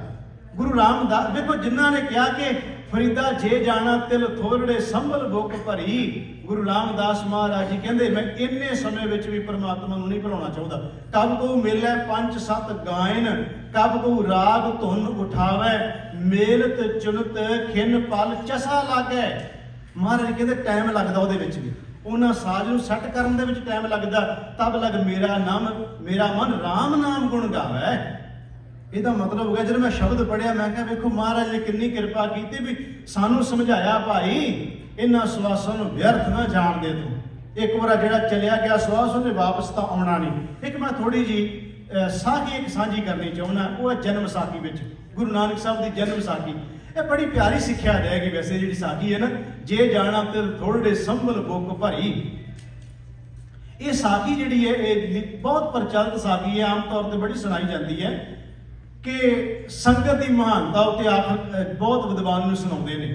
ਬੜੀ ਪਿਆਰੀ ਮੈਨੂੰ ਇਹ ਲੱਗੀ, ਮੈਂ ਤਾਂ ਸਾਂਝੀ ਕਰਨ ਲੱਗਿਆ ਕਿ ਦੇਖੋ ਹੁਣ ਸਵਾਸ ਦੋ ਜਣਾਂ ਦਾ ਜ਼ਿਕਰ ਆਉਣਾ ਹੈ ਤੇ ਸਵਾਸ ਦੋਨਾਂ ਦੇ ਵਿਅਰਥ, ਮਤਲਬ ਦੋਨਾਂ ਦੇ ਸਵਾਸ ਹੀ ਨਿਕਲਣੇ ਨੇ, ਪਰ ਸਫਲ ਕਿਹਦੇ ਆ ਤੇ ਅਸਫਲ ਕਿਹਦੇ ਆ। ਇੱਕ ਨਗਰ ਵਿੱਚ ਧੰਨ ਗੁਰੂ ਨਾਨਕ ਦੇਵ ਸੱਚੇ ਪਾਤਸ਼ਾਹ ਮਹਾਰਾਜ ਜੀ ਆਏ, ਇਹ ਜਨਮ ਸਾਖੀ 'ਚ ਲਿਖਿਆ। ਗੁਰੂ ਨਾਨਕ ਦੇਵ ਮਹਾਰਾਜ ਜੀ ਇੱਕ ਨਗਰ ਵਿੱਚ ਆਏ ਨੇ ਤੇ ਮਹਾਰਾਜ ਨੇ ਉੱਥੇ ਕਈ ਦਿਨ ਰਹਿਣ ਦਾ ਪ੍ਰੋਗਰਾਮ ਬਣਾਇਆ। ਇੱਕ ਨਗਰ ਵਿੱਚ ਸੰਗਤ ਆਉਣਾ ਸ਼ੁਰੂ ਹੋਈ ਮਹਾਰਾਜ ਦੇ ਚਰਨਾਂ ਵਿੱਚ। ਧੰਨ ਗੁਰੂ ਨਾਨਕ ਦੇਵ ਸੱਚੇ ਪਾਤਸ਼ਾਹ ਦੇ ਦੋ ਆਪਸ ਵਿੱਚ ਬੜੇ ਦੋਸਤ ਸੀ, ਗੂੜੇ ਮਿੱਤਰ ਸਨ। ਉਹ ਜਦੋਂ ਘਰੋਂ ਚੱਲਦੇ ਸੀ ਤੇ ਦੋਨੋਂ ਜਾਣੇ ਇੱਕ ਚਰਾਹੇ ਵਿੱਚ ਆ ਕੇ ਤੇ ਰੁਕ ਜਾਂਦੇ ਸਨ। ਇਹ ਸਾਖੀਆਂ ਪ੍ਰਮਾਣ ਸਿਰਫ ਸਮਝਣ ਵਾਸਤੇ ਹੁੰਦੀਆਂ, ਮੈਂ ਅੱਗੇ ਵੀ ਕਈ ਵਾਰ ਜ਼ਿਕਰ ਕੀਤਾ। ਇੱਕ ਪੱਖ ਸਾਖੀ ਦਾ ਲੈਣਾ ਹੁੰਦਾ ਤੇ ਉਹ ਵੀ ਉਹ ਪੱਖ ਲੈਣਾ ਹੁੰਦਾ ਜਿਹੜਾ ਸਾਨੂੰ ਉਹਦੇ ਵਿੱਚੋਂ ਜਿਹੜੀ ਗੱਲ ਸਮਝ ਆਉਣ ਵਾਲੀ ਹੈ, ਸਾਖੀ ਦਾ ਪ੍ਰਮਾਣ ਜਿਹੜਾ ਦਿੱਤਾ ਜਾਂਦਾ ਹੈ। ਮੈਂ ਬੇਨਤੀ ਕਰ ਰਿਹਾ, ਇੱਕ ਚੁਰਾਹੇ ਵਿੱਚ ਆ ਜਾਂਦੇ ਆ, ਚਰਾਹੇ ਵਿੱਚ ਆ ਕੇ ਇੱਕ ਜਣਾ ਦੋਸਤ ਆਪਣੇ ਵਾਲੇ ਬੰਨੇ ਨੂੰ ਖਿੱਚਦਾ, ਦੂਜਾ ਆਪਣੇ ਵਾਲੇ ਬੰਨੇ ਨੂੰ ਖਿੱਚਦਾ ਹੈ। ਜਿਹੜਾ ਗੁਰੂ ਨਾਨਕ ਸਾਹਿਬ ਮਹਾਰਾਜ ਜੀ ਦੀ ਸੰਗਤ ਕਰਨ ਜਾਂਦਾ ਉਹ ਕਹਿੰਦਾ ਮੇਰੇ ਨਾਲ ਚੱਲ, ਤੇ ਜਿਹੜਾ ਕੁਰਾਹੇ ਪਿਆ ਹੋਇਆ ਗਲਤ ਰਸਤੇ ਤੇ ਜਾਂਦਾ ਹੈ, ਜੂਆ ਖੇਡਦਾ, ਨਸ਼ੇ ਕਰਦਾ, ਹੋਰ ਬੇਸਵਾ ਵਾਲੇ ਗਾਮੀ ਭੋਗਦਾ ਹੈ, ਉਹ ਕਹਿੰਦਾ ਮੇਰੇ ਨਾਲ ਚੱਲ। ਪਰ ਚਰਾਹੇ ਜਾ ਕੇ ਦੋਨੋਂ ਅਲੱਗ-ਅਲੱਗ ਹੋ ਜਾਂਦੇ ਆ। ਇੱਕ ਉਧਰ ਚਲਿਆ ਜਾਂਦਾ, ਦੂਜਾ ਦੂਜੇ ਬੰਨੇ ਚਲਿਆ ਜਾਂਦਾ ਹੈ। ਜਦੋਂ ਵਾਪਸ ਆਉਂਦੇ ਆ ਦੋਨੋਂ ਜਾਣੇ ਫਿਰ ਚਰਾਹੇ ਤੇ ਇਕੱਠੇ ਹੋ ਜਾਂਦੇ ਆ। ਦੋਨੋਂ ਫਿਰ ਗੱਲਾਂ ਸੁਣਾਉਂਦੇ, ਉਹ ਆਪਣੀਆਂ ਸੁਣਾਉਂਦਾ ਗੱਲਾਂ, ਵੀ ਮੈਂ ਉੱਥੇ ਆਹ ਕੁਝ ਦੇਖਿਆ, ਉਹ ਆਪਣੀਆਂ ਗੱਲਾਂ ਸੁਣਾਉਂਦਾ। ਗੁਰੂ ਨਾਨਕ ਸਾਹਿਬ ਦੇ ਆਹ ਬਚਨਾਂ 'ਚ ਹੋਏ, ਆਹ ਮਹਾਰਾਜ ਦੇ ਬਚਨ ਸੁਣੇ, ਫਿਰ ਘਰਾਂ ਨੂੰ ਚਲੇ ਜਾਂਦੇ ਆ। ਹੁਣ ਇਸ ਗੱਲ ਨੂੰ ਤੁਸੀਂ ਦੇਖਿਓ ਜੇ ਵੀ ਉਹ ਦੋਨੋਂ ਜਾਣੇ ਹੈ ਮਿੱਤਰ ਨੇ, ਪਰ ਜ਼ੋਰ ਦੋਨੋਂ ਇੱਕ ਦੂਜੇ ਨੂੰ ਲਾ ਰਹੇ ਨੇ ਵੀ ਤੂੰ ਮੇਰੇ ਨਾਲ ਚੱਲ, ਦੂਜਾ ਕਹਿੰਦਾ ਤੂੰ ਮੇਰੇ ਨਾਲ ਚੱਲ, ਪਰ ਜਾਂਦਾ ਦੋਵੇਂ ਇੱਕ ਦੂਜੇ ਦੇ ਨਾਲ ਨਹੀਂ ਹੈ। ਉਹ ਸਾਖੀਕਾਰ ਕਹਿੰਦਾ ਹੈ, ਮੈਂ ਗੱਲ ਜ਼ਿਆਦੀ ਨਾ ਲਮਕਾਵਾਂ, ਉਹ ਕਹਿੰਦਾ ਕਈ ਦਿਨ ਇਹ ਗੱਲ ਚੱਲਦੀ ਰਹੀ। ਇੱਕ ਦਿਨ ਕੀ ਹੋਇਆ, ਉਹ ਜਿਹੜਾ ਬੰਦਾ ਗਲਤ ਰਸਤੇ ਤੇ ਜਾਣ ਵਾਲਾ ਸੀ ਉਹ ਪਹਿਲਾਂ ਆ ਗਿਆ ਉਸ ਚਰਾਹੇ ਵਿੱਚ, ਤੇ ਪਹਿਲਾਂ ਆ ਕੇ ਉਹਨੇ, ਆਮ ਤੌਰ ਤੇ ਸਾਡਾ ਇੱਕ ਸੁਭਾਅ ਬਣਿਆ ਹੁੰਦਾ ਜਦੋਂ ਅਸੀਂ ਬੈਠਦੇ ਆ ਨਾ, ਤੇ ਆਪਾਂ ਬੈਠੇ ਜਿੱਥੇ ਵੀ ਹੋਈਏ ਸਾਡਾ ਇੱਕ ਸੁਭਾਅ ਬਣਿਆ, ਅਸੀਂ ਉੱਥੇ ਕੁਝ ਨਾ ਕੁਝ ਖੁਰਚਦੇ ਰਹਿੰਦੇ, ਹੱਥ ਮਾਰ ਦਿੰਦੇ, ਹੱਥ ਭੋਰ ਨਹੀਂ ਕੋਈ ਤੇ ਤੀਲੇ ਹੀ ਐਵੇਂ ਪੁੱਟੀ ਜਾਂਦੇ, ਕੁਝ ਨਾ ਕੁਝ ਆਪਾਂ ਕਰੀ ਜਾਂਦੇ। ਉਹਨੇ ਇਸ ਤਰ੍ਹਾਂ ਨਾ ਖੁਰਚਣਾ ਸ਼ੁਰੂ ਕੀਤਾ ਜਿੱਥੇ ਬੈਠਾ ਸੀ। ਜਦੋਂ ਖੁਰਚਦਿਆਂ ਦੇਖਿਆ ਤਾਂ ਉਹਨੂੰ ਇਉਂ ਲੱਗਾ ਜਿਵੇਂ ਕੋਈ ਬਰਤਨ ਪਿਆ ਹੋਇਆ। ਉਹਨੇ ਹੋਰ ਖੁਰਚਿਆ, ਉਹਨੂੰ ਇੱਕ ਤਾਂਬੇ ਦਾ ਬਰਤਨ ਮਿਲਿਆ, ਉਹਨੂੰ ਹੋਰ ਥੋੜਾ ਸਾਫ਼ ਕੀਤਾ, ਉਹਦੇ ਢੱਕਣ ਪੀਸ, ਢੱਕਣ ਤੋਂ ਲਾਇਆ, ਉਹਦੇ ਵਿੱਚ ਇੱਕ ਸੋਨੇ ਦੀ ਮੋਹਰ ਪਈ ਸੀ। ਬੜਾ ਖੁਸ਼ ਹੋਇਆ, ਕਹਿੰਦਾ ਉਹ ਮੈਨੂੰ ਕਹਿੰਦਾ ਸੀ ਇਹ ਰਸਤਾ ਬੜਾ ਗਲਤ ਹੈ, ਇਸ ਰਸਤੇ ਤੇ ਗਿਆ ਤੇ ਮੈਨੂੰ ਸੋਨੇ ਦੀ ਮੋਹਰ ਮਿਲ ਗਈ ਹੈ। ਦੂਸਰਾ ਬੰਦਾ ਜਿਹੜਾ ਆ ਰਿਹਾ ਚਰਾਹੇ ਤੱਕ, ਉਹ ਲੰਘਾਉਂਦਾ ਹੋਇਆ ਤੁਰਿਆ ਆ ਰਿਹਾ। ਉਹ ਲੰਘਾਉਂਦਾ ਇਸ ਕਰਕੇ ਆ ਰਿਹਾ ਸੀ ਕਿਉਂਕਿ ਕੋਈ ਸੂਲ ਸੀ ਬਹੁਤ ਤਿੱਖੀ, ਉਹਦੇ ਆਉਂਦਿਆਂ ਰਸਤੇ ਦੇ ਵਿੱਚ ਪੈਰ ਵਿੱਚ ਖੁੱਭ ਗਈ, ਤੇ ਖੁੱਭੀ ਇੰਨਾ ਜ਼ਿਆਦਾ, ਤੁਸੀਂ ਦੇਖਿਆ ਹੋਵੇਗਾ ਪੁਰਾਣਾ ਬਕਾਇਦਾ ਆਪਣੇ ਬਚਪਨ ਵਿੱਚ ਬੜਿਆਂ ਦੇ ਸੂਲਾਂ ਵੱਜੀਆਂ ਹੋਣਗੀਆਂ, ਬੜਿਆਂ ਦੀ ਕਈ ਵਾਰ ਉਦੋਂ ਤੱਕ ਪੈਰ ਦੇ ਥੱਲਿਓਂ ਦੀ ਲੰਘ ਕੇ ਉੱਤੋਂ ਤੱਕ ਵੀ ਨਿਕਲ ਆਉਂਦੀਆਂ ਸੀ, ਏਡੀਆਂ ਏਡੀਆਂ ਮੋਟੀਆਂ ਸੂਲਾਂ ਸਖਤ ਹੁੰਦੀਆਂ ਸੀ। ਉਹ ਸੂਲ ਜਿਹੜੀ ਇਹ ਕੰਡਾ ਵੱਜਿਆ ਉਹਦੇ ਬਹੁਤ ਗਹਿਰਾ ਵੱਜ ਗਿਆ, ਤੇ ਉਹ ਲੰਘਾਉਂਦਾ ਹੋਇਆ ਤੁਰਿਆ ਆਵੇ। ਦੋਨੋਂ ਜਣੇ ਬਰਾਬਰ ਆ ਗਏ, ਤੇ ਜਿਹੜਾ ਜਿਹਨੂੰ ਸੋਨੇ ਦੀ ਮੋਹਰ ਮਿਲੀ ਬੜਾ ਖੁਸ਼, ਕਹਿੰਦਾ ਲੈ ਤੂੰ ਕਹਿੰਦਾ ਸੀ ਮੇਰੇ ਬਾਬੇ ਵਾਲੇ ਬੰਨੇ ਚੱਲ, ਮੇਰੇ ਬਾਬੇ ਵਾਲੇ ਬੰਨੇ ਚੱਲ, ਕੀ ਮਿਲਣਾ ਸੀ ਤੇਰੇ ਬਾਬੇ ਵਾਲੇ ਬੰਨੇ ਜਾਂਦਾ, ਵੇਖ ਲੰਘਾਉਂਦਾ ਹੋਇਆ ਤੂੰ ਤੁਰਿਆ ਆਉਣਾ, ਮੈਨੂੰ ਸੋਨੇ ਦੀ ਮੋਹਰ ਮਿਲੀ ਹੈ। ਹੁਣ ਦੋਨੋਂ ਜਾਣੇ ਉੱਥੇ ਹੀ ਖਲੋ ਗਏ। ਉਹਨੇ ਕਿਹਾ ਵੀ ਇਹਦੇ ਪਿੱਛੇ ਕੋਈ ਰਮਜ਼ ਜ਼ਰੂਰ ਹੋਏਗੀ, ਸਿਰਫ ਸਾਖੀ ਵਾਲੇ ਦਾ ਸਮਝਾਉਣ ਦਾ ਤਰੀਕਾ ਹੈ ਉਹਦਾ। ਉਹ ਕਹਿੰਦਾ ਇਹਦੇ ਪਿੱਛੇ ਰਮਜ਼ ਜ਼ਰੂਰ ਹੋਏਗੀ। ਉਹ ਜਦੋਂ ਗੱਲ ਕਰਦੇ ਉਹ ਕਹਿੰਦਾ ਫਿਰ ਮੇਰੇ ਬਾਬੇ ਕੋਲ ਚੱਲਾਂਗੇ ਜ਼ਰੂਰ ਆਪਾਂ, ਵੀ ਕਾਰਨ ਕੀ ਹੈ। ਜਿਹੜਾ ਬੰਦਾ ਕੁਰਾਹੇ ਪਿਆ, ਗਲਤ ਰਸਤੇ ਤੇ ਪਿਆ, ਉਸ ਬੰਦੇ ਨੂੰ ਸੋਨੇ ਦੀ ਮੋਹਰ ਮਿਲੀ ਹੋਵੇ, ਤੇ ਜਿਹੜਾ ਬੰਦਾ ਸਤ ਸੰਗਤ ਵਾਲੇ ਬੰਨੇ ਜਾਂਦਾ ਹੋਵੇ ਤੇ ਪੈਰ 'ਚ ਕੰਡਾ ਚੁੱਭ ਜਾਏ ਤੇ ਉਹ ਲੰਘਾਉਂਦਾ ਹੋਇਆ ਤੁਰਿਆ ਆਵੇ, ਇਹ ਕਿਵੇਂ ਹੋ ਸਕਦਾ ਹੈ। ਗੁਰੂ ਨਾਨਕ ਸਾਹਿਬ ਮਹਾਰਾਜ ਜੀ ਕੋਲੇ ਦੋਨੋਂ ਜਾਣੇ ਆ ਗਏ। ਉਹਨੇ ਕਿਹਾ ਮਹਾਰਾਜ ਅਸੀਂ ਮਿੱਤਰ ਹਾਂ, ਦੋਸਤ ਹਾਂ, ਕਈ ਦਿਨਾਂ ਤੋਂ ਸਾਡੀ ਇਹ ਗੱਲ ਚੱਲਦੀ ਹੈ, ਇਹ ਮੈਨੂੰ ਆਪਣੇ ਵਾਲੇ ਬੰਨੇ ਲਿਜਾਂਦਾ ਸੀ, ਮੈਂ ਆਪਣੇ ਵਾਲੇ ਬੰਨੇ ਲਿਆਉਂਦਾ ਸੀ, ਪਰ ਨਾ ਇਹ ਮੇਰੀ ਮੰਨਦਾ ਸੀ ਨਾ ਮੈਂ ਇਹਦੀ ਮੰਨਦਾ ਸਾਂ। ਮਹਾਰਾਜ ਅੱਜ ਘਟਨਾ ਵਾਪਰੀ, ਇਹ ਮੇਰੇ ਤੋਂ ਪਹਿਲਾਂ ਆ ਗਿਆ, ਇਹਨੂੰ ਸੋਨੇ ਦੀ ਮੋਹਰ ਮਿਲੀ ਹੈ, ਮੇਰੇ ਪੈਰ 'ਚ ਕੰਡਾ ਵੱਜ ਗਿਆ, ਮੈਂ ਲਗਾਉਂਦਾ ਹੋਇਆ, ਇਹੋ ਕਹਿ ਲਓ ਸੌਖਾ ਜਿਹਾ ਵੀ ਇਹਨੂੰ ਸੁੱਖ ਮਿਲ ਗਿਆ ਤੇ ਮੈਨੂੰ ਦੁੱਖ ਮਿਲ ਗਿਆ, ਸੌਖੀ ਗੱਲ ਸਮਝ ਜਾਏਗੀ। ਗੁਰੂ ਨਾਨਕ ਦੇਵ ਸੱਚੇ ਪਾਤਸ਼ਾਹ ਮਹਾਰਾਜ ਜੀ ਨੇ ਬਿਠਾ ਲਿਆ ਦੋਨੋਂ ਜਾਣਿਆਂ ਨੂੰ। ਮਹਾਰਾਜ ਕਹਿੰਦੇ ਜਿਹੜਾ ਤੈਨੂੰ ਬਰਤਨ ਮਿਲਿਆ ਉਹਦੇ ਵਿੱਚ ਹੋਰ ਕੀ ਸੀ। ਉਹਨੇ ਕਿਹਾ ਕਾਲਖ ਸੀ, ਉਹਦੇ ਵਿੱਚ ਕੋਲੇ ਸਨ। ਮਹਾਰਾਜ ਨੇ ਕਿਹਾ ਕੋਲੇ ਸੀ, ਤੇ ਉਹਨਾਂ ਕੋਲਿਆਂ ਦੇ ਵਿੱਚ ਇੱਕ ਹੀ ਮੋਹਰ ਮਿਲੀ। ਉਹਨੇ ਕਿਹਾ ਜਦੋਂ ਮੈਂ ਫਰੋਲਿਆ ਇੱਕ ਹੀ ਮੋਹਰ ਮੈਨੂੰ ਸੋਨੇ ਦੀ ਮਿਲੀ ਹੈ, ਜਿਹੜੇ ਕੋਲੇ ਸਨ। ਮਹਾਰਾਜ ਨੇ ਕਿਹਾ ਕੋਲੇ ਨਹੀਂ ਸੀ ਉਹ ਸਾਰੇ ਦੀਆਂ ਸਾਰੀਆਂ ਹੀ ਸੋਨੇ ਦੀਆਂ ਮੋਹਰਾਂ ਸਨ। ਭਰੀ ਪਈ ਸੀ ਉਹ ਦੇਗ ਜਿਹੜੀ ਹੈ, ਬਰਤਨ ਸੋਨੇ ਦੀਆਂ ਮੋਹਰਾਂ ਨਾਲ ਭਰਿਆ ਪਿਆ ਸੀ। ਜਿੰਨਾ ਟਾਈਮ ਤੂੰ ਕੁਰਾਹੇ ਪੈਂਦਾ ਗਿਆ, ਓਨੇ ਟਾਈਮ ਦੇ ਵਿੱਚ ਉਹ ਕੋਲੇ ਬਣ ਜਿਹੜੀਆਂ ਸੋਨੇ ਦੀਆਂ ਮੋਹਰਾਂ ਸੀ ਸਵਾਹ ਹੁੰਦੀਆਂ ਰਹੀਆਂ। ਅੱਜ ਤੂੰ ਗੁਰੂ ਨਾਨਕ ਮਹਾਰਾਜ ਕਹਿੰਦੇ ਇਸ ਘਰ ਵਾਲੇ ਬੰਨੇ ਆਉਣਾ ਸੀ, ਰੱਬ ਦੀ ਸਿਫਤ ਵਾਲੇ ਬੰਨੇ, ਉਹ ਇੱਕ ਮੋਹਰ ਤੇਰੀ ਬਚ ਗਈ। ਮਹਾਰਾਜ ਦੂਜੇ ਨੂੰ ਕਹਿੰਦੇ ਆ ਤੂੰ ਸੂਲੀ ਤੇ ਟੰਗੇ ਜਾਣਾ ਸੀ, ਉਹ ਸੂਲੀ ਤੋਂ ਟੰਗਣ ਲਈ ਤੇਰੇ ਕੋਲੋਂ ਕੁਕਰਮ ਇਹੋ ਜਿਹਾ ਹੋ ਜਾਣਾ ਸੀ, ਪਾਪ ਇਹੋ ਜਿਹਾ ਹੋ ਜਾਣਾ ਸੀ, ਜਿਸ ਪਾਪ ਦੇ ਕਰਕੇ ਤੈਨੂੰ ਸੂਲੀ ਤੇ ਚੜਾਇਆ ਜਾਣਾ ਸੀ। ਤੂੰ ਸੂਲੀ ਤੋਂ ਚੜ੍ਹਨ ਤੋਂ ਬਚ ਗਿਆ, ਤੂੰ ਸੂਲ ਬਣ ਗਿਆ। ਇੱਕ ਕਹਾਵਤ ਵੀ ਹੁੰਦੀ ਹੈ, ਰੱਬ ਸੂਲ ਤੋਂ ਜਿਹੜਾ ਸੂਲੀ ਤੋਂ ਸੂਲ ਬਣਾ ਦਿੰਦਾ, ਆਮ ਕਹਾਵਤ ਵੀ ਹੁੰਦੀ ਹੈ। ਹੁਣ ਇਸ ਸਾਖੀ ਦਾ ਕੀ ਮਤਲਬ ਹੋਇਆ? ਸਾਖੀ ਦਾ ਮਤਲਬ ਸਿਰਫ ਇੰਨਾ ਹੋ ਗਿਆ, ਮਹਾਰਾਜ ਕਹਿੰਦੇ ਨੇ ਅਸਲ 'ਚ ਅਸੀਂ ਜਿਹੜੀ ਸੋਨੇ ਦੀ ਮੋਹਰ ਹੈ, ਬਰਤਨ ਹੈ, ਕੋਲੇ ਨੇ, ਉਹਦੇ ਭਾਵ ਅਰਥ ਕੀ ਲਵਾਂਗੇ ਸਾਖੀ ਵਿੱਚੋਂ। ਮਹਾਰਾਜ ਉੱਥੇ ਸਮਝਾਉਂਦੇ ਪਏ ਨੇ, ਆ ਸਰੀਰ ਰੂਪੀ ਭਾਂਡਾ ਜਿਹੜਾ ਨਾ ਤੇਰੇ ਕੋਲੇ, ਇਹਦੇ ਵਿੱਚ ਬੜੇ ਕੀਮਤੀ ਸਵਾਸ ਸੀ। ਮੋਹਰ ਤਾਂ ਤੈਨੂੰ ਹੋਰ ਵੀ ਮਿਲ ਜਾਏਗੀ, ਜਿੰਨੇ ਤੂੰ ਸਵਾਸ ਕੁਰਾਹੇ ਪੈ ਕੇ ਖਰਾਬ ਕਰਤੇ ਸਾਰੇ ਕੋਲੇ ਬਣ ਗਏ, ਸੜ ਗਏ ਤੇਰੇ ਸਾਰੇ ਦੇ ਸਾਰੇ। ਸਾਖੀ ਇਹ ਭਾਵ ਦੇ ਰਹੀ ਹੈ। ਮਹਾਰਾਜ ਕਹਿੰਦੇ ਸਾਰੇ ਦੇ ਸਾਰੇ ਸੜ ਗਏ।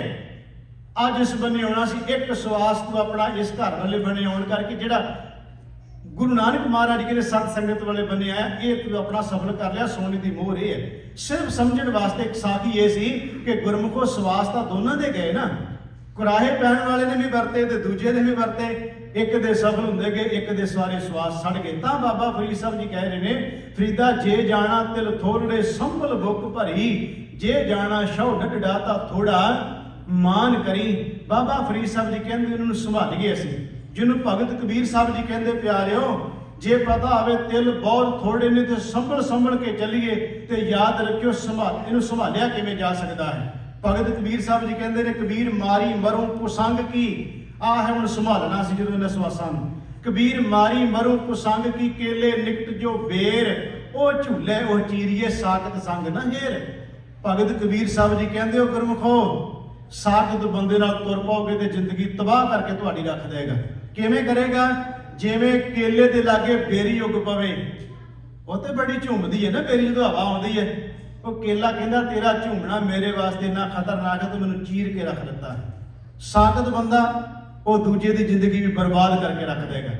भगत कबीर साहब जी कहते इस करके संग ना करियो जे, कबीर मारी मरूं कुसंग की, केले निकट जो बेर, ओ झूले ओ चीरिए, साकत संग न हेर। उन्हां टुटिया होया बंदियां तो बचा करो, ਜਿਹੜੇ ਰੱਬ ਤੋਂ ਟੁੱਟੇ ਹੋਏ ਤੁਹਾਨੂੰ ਵੀ ਕਰਾਹੇ ਪਾ ਦੇਣਗੇ। ਇਸ ਕਰਕੇ ਮੈਂ ਹੁਣ ਥੋੜਾ ਜਿਹਾ ਬੋਲਾਂਗਾ ਕਿ ਛੋ ਡੱਡੜਾ ਤਾਂ ਥੋੜਾ ਮਾਨ ਕਰੀ, ਉਹਨੇ ਤੇ ਥੋੜਾ ਜਿਹਾ ਬੋਲਦੇ ਆਪਾਂ।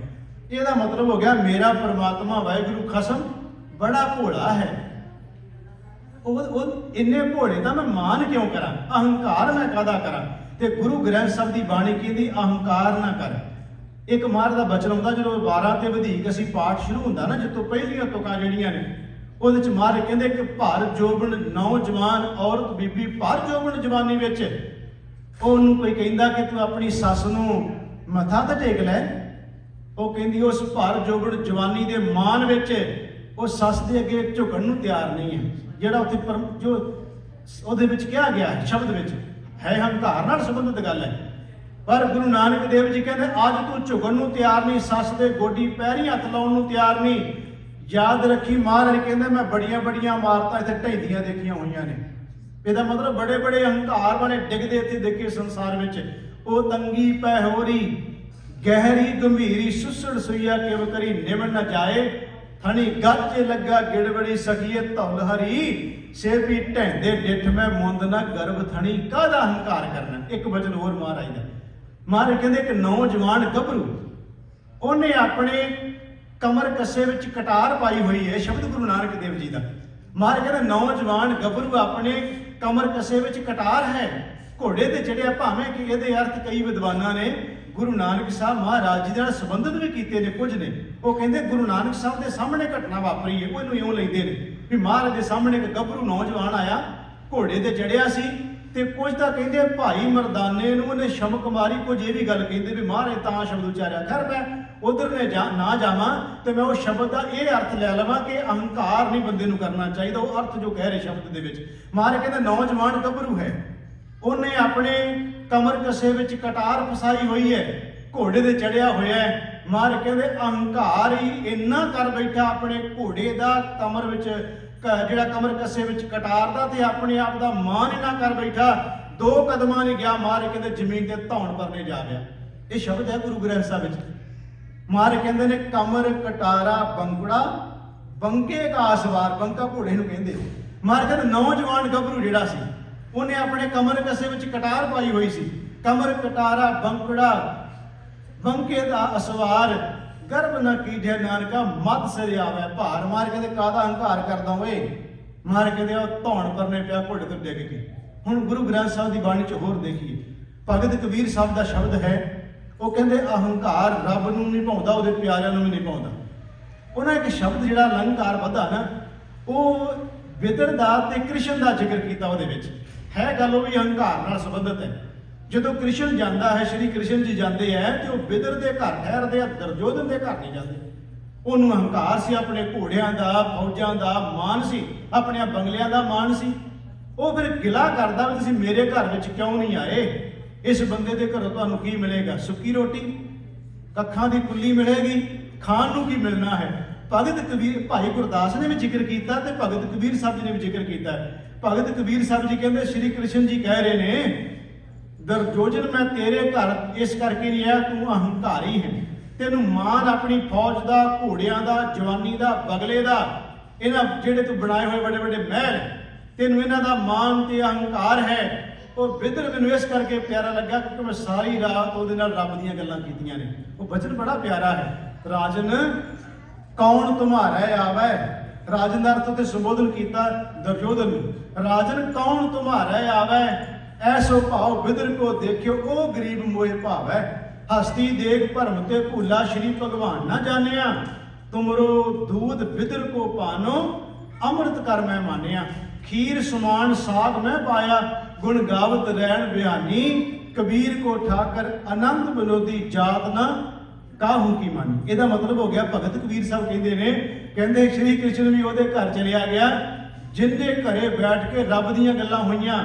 ਤੇ ਜੇ ਮੈਨੂੰ ਇਤਿਹਾਸ ਨਾਲ ਜੋੜਾ ਸਿੱਖ ਧਰਮ ਦੇ ਵਿੱਚ, ਤੇ ਧੰਨ ਗੁਰੂ ਨਾਨਕ ਦੇਵ ਸੱਚੇ ਪਾਤਸ਼ਾਹ ਮਹਾਰਾਜ ਜੀ ਭਾਈ ਲਾਲੋ ਦੇ ਘਰੇ ਜਾਂਦੇ। ਠੀਕ ਹੈ ਕਿ ਉਹਨਾਂ ਨੇ ਮਲਕ ਭਾਗੋ ਦਾ ਵੀ ਸੁਧਾਰ ਕੀਤਾ ਮਹਾਰਾਜ ਨੇ, ਪਰ ਪਹਿਲਾਂ ਤੇ ਭਾਈ ਲਾਲੋ ਦੇ ਘਰ ਵਿੱਚ ਗਏ ਨਾ ਗੁਰੂ ਨਾਨਕ ਦੇਵ ਸੱਚੇ ਪਾਤਸ਼ਾਹ ਮਹਾਰਾਜ ਜੀ, ਮਲਕ ਭਾਗੋ ਦੇ ਘਰ ਵਿੱਚ ਬਾਅਦ ਵਿੱਚ ਜਾਂਦੇ ਆ। ਮੈਂ ਤਾਂ ਬੇਨਤੀ ਕਰ ਰਿਹਾ, ਜਿਹੜਾ ਸ਼ਬਦ ਹੈ ਨਾ, ਇਹ ਸ਼ੌ ਨੱਢੜਾ, ਉਹ ਭੋਲੇ ਸੁਭਾਅ ਵਾਲਾ। ਆਮ ਤੌਰ ਤੇ ਤੁਸੀਂ ਦੇਖੋ ਭੈਣੋ, ਗੁੱਸਾ ਨਾ ਕਰਿਓ ਮੇਰੀ ਗੱਲ ਦਾ, ਕਿਉਂਕਿ ਜੋ ਪ੍ਰਕਰਨ ਚੱਲਦਾ ਕਈ ਵਾਰ ਗੱਲ ਕਰਨੀ ਪੈਂਦੀ, ਕੋਈ ਇਹਨੂੰ ਉਲਟ ਨਾ ਲੈ ਜਾਵੇ। ਕਈ ਵਾਰ ਹੁੰਦਾ ਆਪਾਂ ਕਹਿੰਦੇ ਆ ਕਿ ਇਹਦਾ ਪਤੀ ਬੜਾ ਭੋਲਾ ਹੈ, ਪਰ ਇਹਨੂੰ ਇਸ ਤਰ੍ਹਾਂ ਚਲਾਕੀਆਂ ਨਹੀਂ ਕਰਨੀਆਂ ਚਾਹੀਦੀਆਂ। ਇਹ ਅਰਥ ਕਰ ਰਿਹਾ ਮੈਂ ਜਿਹੜੇ ਬਾਬਾ ਫਰੀਦ ਸਾਹਿਬ ਦੇ ਸ਼ਲੋਕ ਨੇ। ਇਹ ਭੋਲਾ ਸੁਭਾਅ ਦਾ ਹੈ ਤੇ ਭੋਲੇ ਸੁਭਾਅ ਦੇ ਨਾਲ ਇਹਨੂੰ ਚਲਾਕੀਆਂ ਨਹੀਂ ਕਰਨੀਆਂ ਚਾਹੀਦੀਆਂ। ਜੇ ਉਹਦਾ ਸੁਭਾਅ ਭੋਲਾ ਵਿਚਾਰੇ ਦਾ, ਤੇ ਉਹਨੂੰ ਇਸ ਤਰ੍ਹਾਂ ਥੋੜਾ ਇਹਦਾ ਬੜਾ ਉਹਦੇ ਨਾਲ ਕਰਨਾ ਚਾਹੀਦਾ। ਮਹਾਰਾਜ ਕਹਿੰਦੇ ਨੇ, ਮੇਰਾ ਪ੍ਰਮਾਤਮਾ ਪ੍ਰਭੂ ਖਸਮ ਮਾਲਕ ਉਹ ਬੜੇ ਭੋਲੇ ਸੁਭਾਅ ਦਾ, ਸ਼ੌ ਨੱਢੜਾ ਹੈ। ਉਹ ਇਹੋ ਕੱਲ ਭੋਲੇ ਸੁਭਾਅ ਨੂੰ ਪਿਆਰ ਕਰਦਾ, ਸੌਖੇ ਅਰਥ ਕਰ ਲਈਏ ਤੇ, ਕਿਉਂਕਿ ਗੋਬਿੰਦ ਭਾਉ ਭਗਤ ਦਾ ਭੁੱਖਾ ਹੈ ਨਾ, ਉਹ ਭੋਲੇ ਸੁਭਾਅ ਨੂੰ ਪਿਆਰ ਕਰਦਾ ਹੈ। ਤੇ ਮੈਂ ਜਦੋਂ ਇਹਦੇ ਅਰਥ ਵੇਖਦਾ ਸੀ, ਮੈਨੂੰ ਪਟਨਾ ਸ਼ਹਿਰ ਦੀਆਂ ਕੁਝ ਘਟਨਾਵਾਂ ਚੇਤੇ ਆਉਂਦੀਆਂ ਨੇ ਕਿ ਸੱਚਮੁੱਚ ਇਹਨੇ ਮੇਰਾ ਮਾਲਕ ਸਾਈਂ ਹੈ ਨਾ, ਤੇ ਇਹਨੇ ਭੋਲੇ ਸੁਭਾਅ ਜਾਂ ਭੋਲੇ ਸੁਭਾਅ ਨੂੰ ਪਿਆਰ ਕਰਨ ਵਾਲਾ ਹੈ। ਗੁਰਮੁਖੋ, ਜਦੋਂ ਰਾਣੀ ਮੈਣੀ ਨੇ ਮਨ ਵਿੱਚ ਇਹ ਖਿਆਲ ਪੈਦਾ ਕੀਤਾ ਕਿ ਮੇਰੇ ਘਰ ਵਿੱਚ ਹੀ ਔਲਾਦ ਪੈਦਾ ਹੋਵੇ, ਕੋਈ ਧੀ ਪੁੱਤਰ ਮੇਰੇ ਘਰ ਵਿੱਚ ਪੈਦਾ ਹੋਵੇ, ਤੇ ਗੁਰਮੁਖੋ ਉਹਨੇ ਮਨ ਦਾ ਇਹ ਕਹਿ ਲਓ ਕਿ ਭਾਵ ਬਣਾ ਲਿਆ ਤੇ ਉਹਨੂੰ ਸਾਈਂ ਨੇ ਕਹਿ ਦਿੱਤਾ, ਉੱਥੋਂ ਦੇ ਸ਼ਿਵਦੱਤ ਪੰਡਤ ਨੇ ਕਹਿ ਦਿੱਤਾ, ਜਿਹਨੂੰ ਗੁਰੂ ਗੋਬਿੰਦ ਸਿੰਘ ਮਹਾਰਾਜ ਬਚਪਨ ਵਿੱਚ ਉਹਦੇ ਤੇ ਵੀ ਕਿਰਪਾ ਕੀਤੀ ਸੀ ਮਹਾਰਾਜ ਨੇ। ਸ਼ਿਵਦੱਤ ਪੰਡਤ ਕੋਲੇ ਗਈ ਵੀ ਤੁਸੀਂ ਸਾਈਂ ਨਾਲ ਮਿਲਿਓ ਤੇ ਅਰਦਾਸ ਕਰੋ। ਸ਼ਿਵਦੱਤ ਪੰਡਤ ਨੇ ਕਿਹਾ, ਜਿਹਨੂੰ ਮੈਂ ਯਾਦ ਕਰਦਾ ਉਹ ਮੇਰਾ ਮਾਲਕ ਇਸ ਪਟਨੇ ਵਿੱਚ ਹੀ ਹੈ, ਇੱਥੇ ਹੀ ਆ ਗਿਆ। ਉਹ ਬੜੀਆਂ ਖੇਡਾਂ ਖੇਡਦਾ, ਪਿਆਰ ਵਾਲੀਆਂ ਖੇਡਾਂ ਖੇਡਦਾ ਹੈ, ਕਿਉਂਕਿ ਉਹ ਆਪਣੇ ਢੰਗ ਨਾਲ ਯਾਦ ਕਰਦਾ ਨਾ। ਉਹ ਕਹਿੰਦਾ, ਜਿਹਨੂੰ ਮੈਂ ਯਾਦ ਕਰਦਾ ਧਿਆਉਣਾ ਆਪਣੇ ਮਾਲਕ ਨੂੰ, ਮੇਰਾ ਮਾਲਕ ਪ੍ਰਤੱਖ ਰੂਪ ਦੇ ਵਿੱਚ ਆ ਗਿਆ ਤੇ ਬੜੀਆਂ ਖੇਡਾਂ ਖੇਡਦਾ ਇੱਥੇ ਪਟਨੇ ਸ਼ਹਿਰ ਵਿੱਚ, ਪਟਨੇ ਦੀਆਂ ਗਲੀਆਂ ਵਿੱਚ। ਤੂੰ ਯਾਦ ਕਰ, ਤੇਰੇ ਘਰ ਵਿੱਚ ਵੀ ਆ ਜਾਏਗਾ। ਉਸ ਰਾਣੀ ਮੈਣੀ ਨੇ ਪੰਡਿਤ ਸ਼ਿਵਦੱਤ ਦੀ ਇਹੋ ਕਹਿ ਲਓ ਬਚਨ ਮੰਨਿਆ, ਆਪਣੇ ਘਰੇ ਯਾਦ ਕਰਨਾ ਸ਼ੁਰੂ ਕਰਤਾ। ਤੇ ਭਾਵ ਕੀ ਬਣਾਇਆ ਅੰਦਰ? ਭਾਵ ਇਹ ਬਣਾ ਲਿਆ, ਮੇਰੇ ਘਰ ਵਿੱਚ ਪੁੱਤ ਨਹੀਂ ਹੈ, ਮੈਨੂੰ ਕੋਈ ਮਾਂ ਕਹਿਣ ਵਾਲਾ ਨਹੀਂ ਹੈ। ਜਿਹੜਾ ਬਾਬਾ ਫਰੀਦ ਸਾਹਿਬ ਅੱਜ ਕਹਿ ਰਹੇ ਨਾ, ਮੇਰਾ ਸਾਈਂ ਬੜਾ ਨੱਢੜਾ ਹੈ, ਬੜੇ ਭੋਲੇ ਸੁਭਾਅ ਦਾ ਹੈ, ਭੋਲੇ ਸੁਭਾਅ ਨੂੰ ਪਿਆਰ ਕਰਨ ਵਾਲਾ ਹੈ। ਤੇ ਗੁਰਮੁਖੋ, ਧੰਨ ਗੁਰੂ ਗੋਬਿੰਦ ਸਿੰਘ ਮਹਾਰਾਜ ਜੀ ਬਚਪਨੇ ਵਿੱਚ ਮਹਾਰਾਜ ਫਿਰ ਉਸ ਰਾਣੀ ਮੈਣੀ ਜਿਹੜੀ ਅੱਜ ਇਉਂ ਕਹਿ ਲਓ ਕਿ ਇੰਨੀ ਯਾਦ ਵਿੱਚ ਜੁੜ ਗਈ, ਇੰਨੀ ਯਾਦ ਵਿੱਚ ਜੁੜੀ ਹੈ ਕਿ ਸੱਚਮੁੱਚ ਇਹ ਪਟਨੇ ਵਿੱਚ ਹੈ। ਤੇ ਅੱਜ ਫਿਰ ਉਹ ਆ ਜਾਵੇ ਮੇਰੇ ਘਰੇ ਨਾ। ਧੰਨ ਗੁਰੂ ਗੋਬਿੰਦ ਸਿੰਘ ਸੱਚੇ ਪਾਤਸ਼ਾਹ ਹਾਣੀਆਂ ਨਾਲ ਖੇਡਦੇ ਸਨ। ਮਹਾਰਾਜ ਗੁਰੂ ਗੋਬਿੰਦ ਸਿੰਘ ਹਾਣੀ ਨਾਲ ਖੇਡਦੇ ਹੋਏ ਉਧਰ ਚਲੇ ਗਏ ਜਿੱਥੇ ਰਾਣੀ ਮੈਣੀ ਭਾਵ ਬਣਾ ਕੇ ਬੈਠੀ ਸੀ।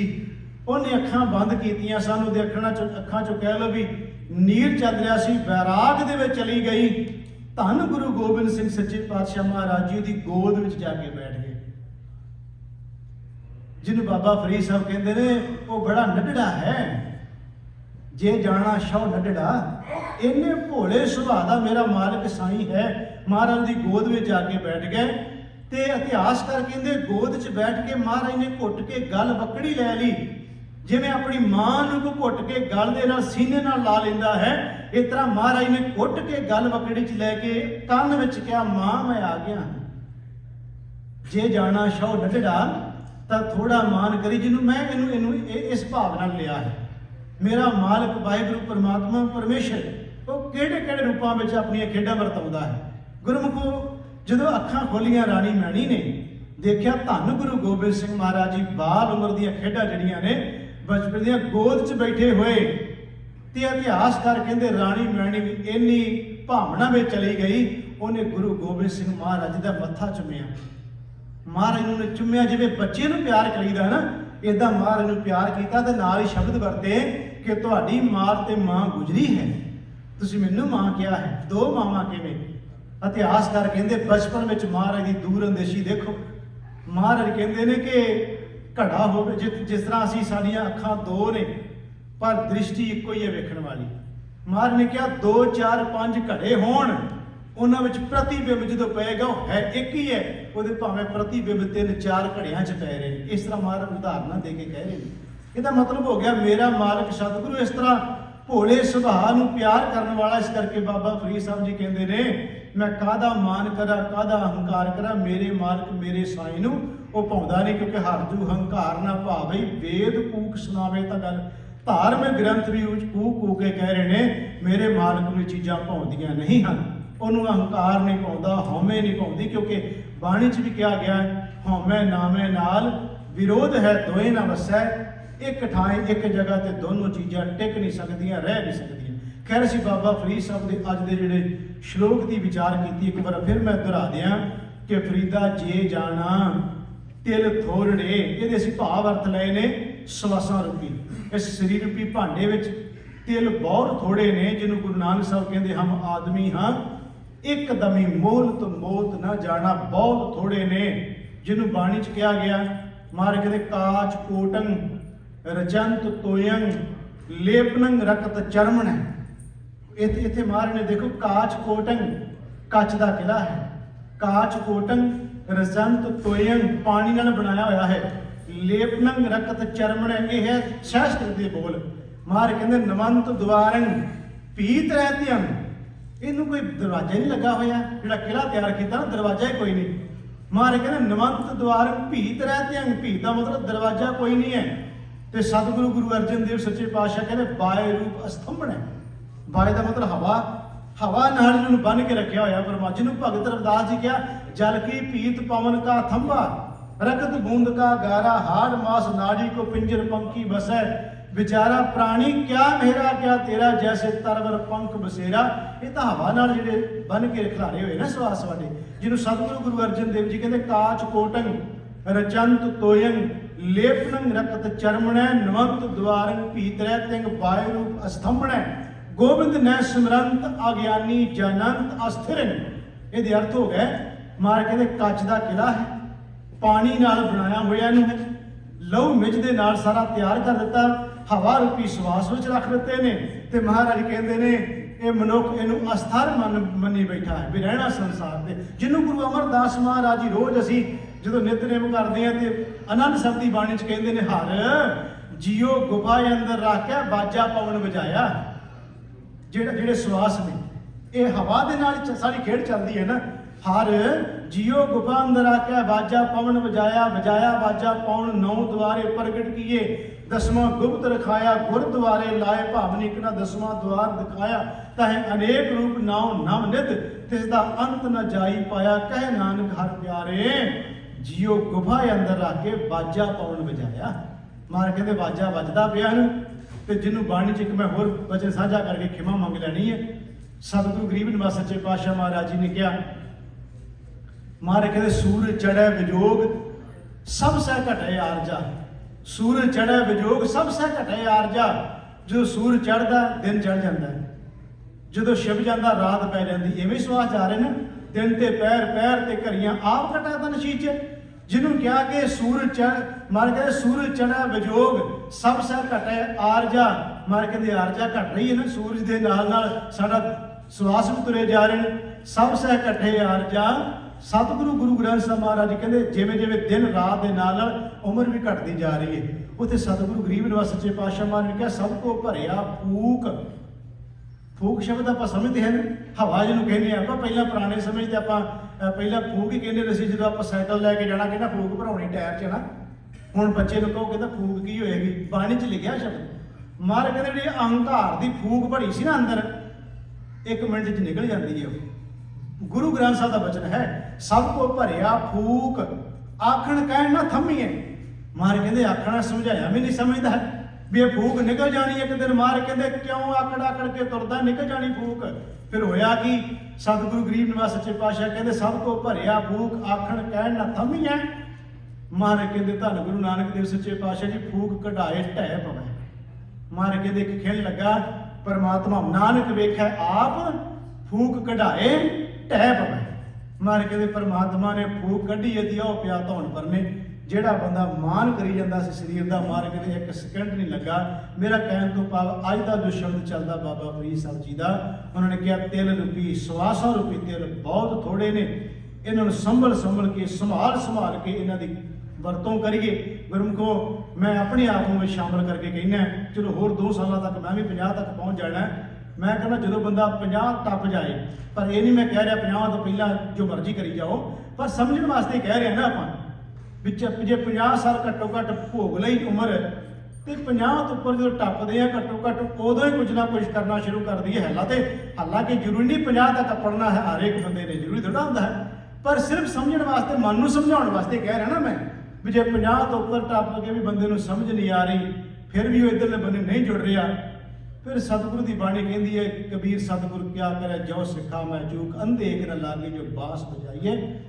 फूक मैं शुरू से जी गल कही सी, एक बार फिर कह दें 100 वर्ष का जीना भी बेकार का जीना है, 2 वर्ष का जिया होता तो कुछ करके जिया होता। लंबिया उम्र भोग के जोगी भी भोग के चले गए की दे गए समाज में, कोई थोड़ी उम्र भी भोग के चलिया जाए, पर घट्टो घट्ट अपने मालिक परमात्मा वाहिगुरू की सिफत सलाह करते हैं। श्वास पाने तो पहला अपने असली घर की समझ तो लग जाए ना, जिस घर तुम रहना बसना जिथे जाके सब ने चले जाना, क्योंकि अज का समागम ही यही है ना।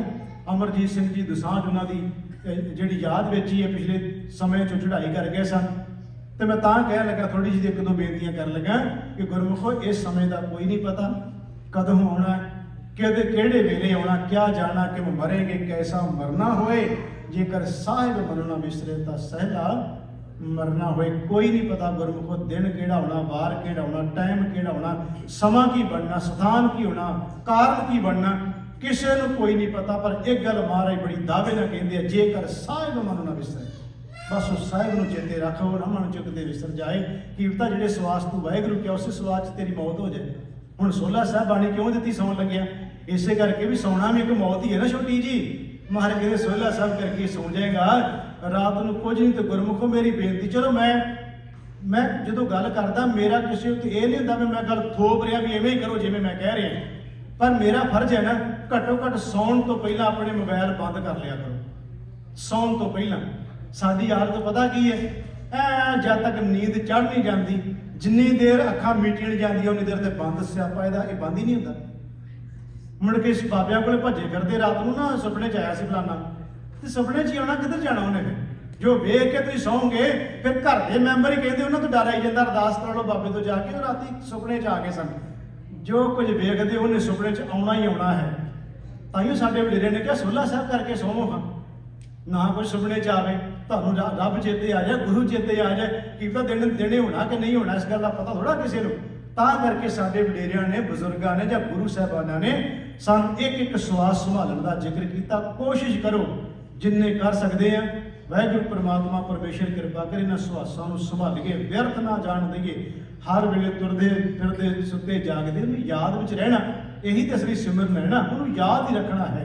मैं तो कहना सौखा तरीका जो मैं अपना प्रैक्टिकल कह रहा, कोई शब्द ले लो, जपजी साहब शुरू कर लो, चलो जपजी साहब की एक पौड़ी शुरू कर लो, तो हर वेले वो लगे रहो भी मैं ये अर्थ समझने, तो मेरे तो भी वध ज्ञान हो जाएगा। मैं नहीं कहता मैं ज्ञानी, पर मैं कह रहा भी तो मेरे तो वध पता लग जाए, तो हो सकता मैनू समझाने तक तुम चले जाओ भी भाई साहब तुम तो कथा करते हो, सानू तो समझ आइए। करो तो सही मेहनत थोड़ी बाती, मैं तो कहना सहज पाठ भी तो करो, घट्टो घट्ट जिंदगी च एक तो कर लीए, जे ज़्यादा नहीं कर सकते एक तो सहज पाठ करो। जिन्होंने मत्था टेकते हैं उन्होंने एक बार सारे दर्शन तो कर लिए गुरु ग्रंथ साहब महाराज जी के। जतन करना चाहिए, कोशिश करनी चाहिए, वाहिगुरू कृपा करता परमात्मा आप सहायता करता गुरु। जो कोशिश करांगे लगन में लगांगे परमात्मा साडे ते कृपा करेगा। वाहिगुरू गरीब निवास सच्चे पातशाह महाराज जी आप सारिया संगतां गुरु दरबार च आए हो, हाजरियां भरियां, तुहाडा बहुत बहुत धन्नवाद है। ਇੱਕ ਅਖੀਰ ਵਿੱਚ ਮੈਂ ਬੇਨਤੀ ਹਾਜ਼ਰੀ ਜ਼ਰੂਰ ਲਗਾਉਣੀ ਸੀ ਕਿ ਸਾਡੇ ਬਹੁਤ ਹੀ ਸਤਿਕਾਰਯੋਗ ਮੇਰੇ ਇਲਾਕੇ ਤੁਸੀਂ ਦੇਖਿਆ ਹੋਣਾ ਫੇਸਬੁੱਕ ਤੇ ਚੱਲ ਰਹੀ ਹੈ, ਮੈਂ ਉਹਨਾਂ ਬਾਰੇ ਕੁਝ ਲਿਖ ਕੇ ਵੀ ਪਾਇਆ, ਬੋਲ ਕੇ ਵੀ। ਉਹ ਬੜੀ ਵੱਡੀ ਸ਼ਖਸੀਅਤ ਸਨ, ਪ੍ਰਿੰਸੀਪਲ ਸਵਰਨ ਸਿੰਘ ਜੀ ਚੂਸਲੇਵਾਲ। 8 ਭਾਸ਼ਾ ਉਹਨਾਂ ਨੂੰ ਆਉਂਦੀਆਂ ਸਨ। 8 ਭਾਸ਼ਾ ਥੋੜੀ ਗੱਲ ਨਹੀਂ ਹੁੰਦੀ। ਉਮਰ ਉਹਨਾਂ 93 ਸਾਲ ਚਲੋ ਹੋ ਗਈ ਹੈ ਤੇ ਉਹਨਾਂ ਨੇ ਬਹੁਤ ਕਿਤਾਬਾਂ ਲਿਖੀਆਂ ਨੇ, ਧਾਰਮਿਕ ਸਾਹਿਤ ਬਹੁਤ।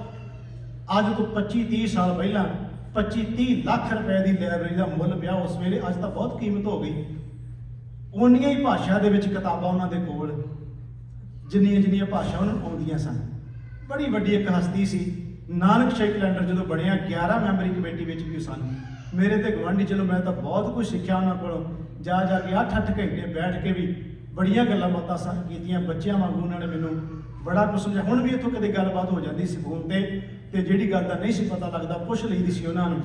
ਮੈਂ ਤਾਂ ਕਹਿ ਰਿਹਾ ਮੇਰਾ ਫਰਜ਼ ਬਣਦਾ ਸੀ, ਮੈਂ ਇੱਥੇ ਬੈਠਾ, ਮੇਰਾ ਮਨ ਉੱਥੇ ਸੀ। ਕੱਲ੍ਹ ਉਹਨਾਂ ਦਾ ਪਰਸੋਂ ਸੰਸਕਾਰ ਹੋਇਆ ਹੈ ਤੇ ਮੇਰੇ ਮਨ 'ਚ ਸੀ ਵੀ ਮੈਂ ਇੱਥੇ ਬੈਠ ਕੇ ਵੀ ਹਾਜ਼ਰੀ ਜ਼ਰੂਰ ਉਹਨਾਂ ਦੀ ਲਵਾ ਲਵਾਂ, ਕਿਉਂਕਿ ਲਾਈਵ ਵੀ ਜਿਹੜੇ ਦੇਖਦੇ ਨੇ ਗੁਰਮੁਖ ਪਿਆਰੇ। ਤੇ ਮੇਰੀ ਬੇਨਤੀ ਉਹਨਾਂ ਨੂੰ ਵੀ ਹੋਏਗੀ ਕਿ 2 ਤਰੀਕ ਨੂੰ 2 ਸਤੰਬਰ ਨੂੰ ਉਹਨਾਂ ਦਾ ਪਹੁਵਿੰਡ ਨਗਰ ਵਿੱਚ ਪਿੰਡ ਵਿੱਚ ਜਿਹੜਾ ਅਖੰਡ ਪਾਠ ਸਾਹਿਬ ਦਾ ਭੋਗ ਤੇ ਉੱਥੇ ਹੀ ਅੰਤਮ ਅਰਦਾਸ ਹੋਣੀ ਹੈ। ਜਿਹੜੇ ਉਸ ਇਲਾਕੇ ਦੇ ਨੇ, ਪੱਟੀ, ਤਰਨਤਾਰਨ, ਭਿੱਖੀਵਿੰਡ ਜਾਂ ਅੰਮ੍ਰਿਤਸਰ, ਕੋਈ ਵੀ ਇਲਾਕਾ, ਗੁਰਦਾਸਪੁਰ, ਕੋਈ ਵੀ ਹੋਵੇ, ਉਹ ਜ਼ਰੂਰ ਉੱਥੇ ਪਹੁੰਚਣ, ਉਹਨਾਂ ਦੀ ਅੰਤਮ ਅਰਦਾਸ ਦੇ ਵਿੱਚ ਸ਼ਾਮਲ ਹੋਣ ਵਾਸਤੇ ਜ਼ਰੂਰ ਜਾਣ।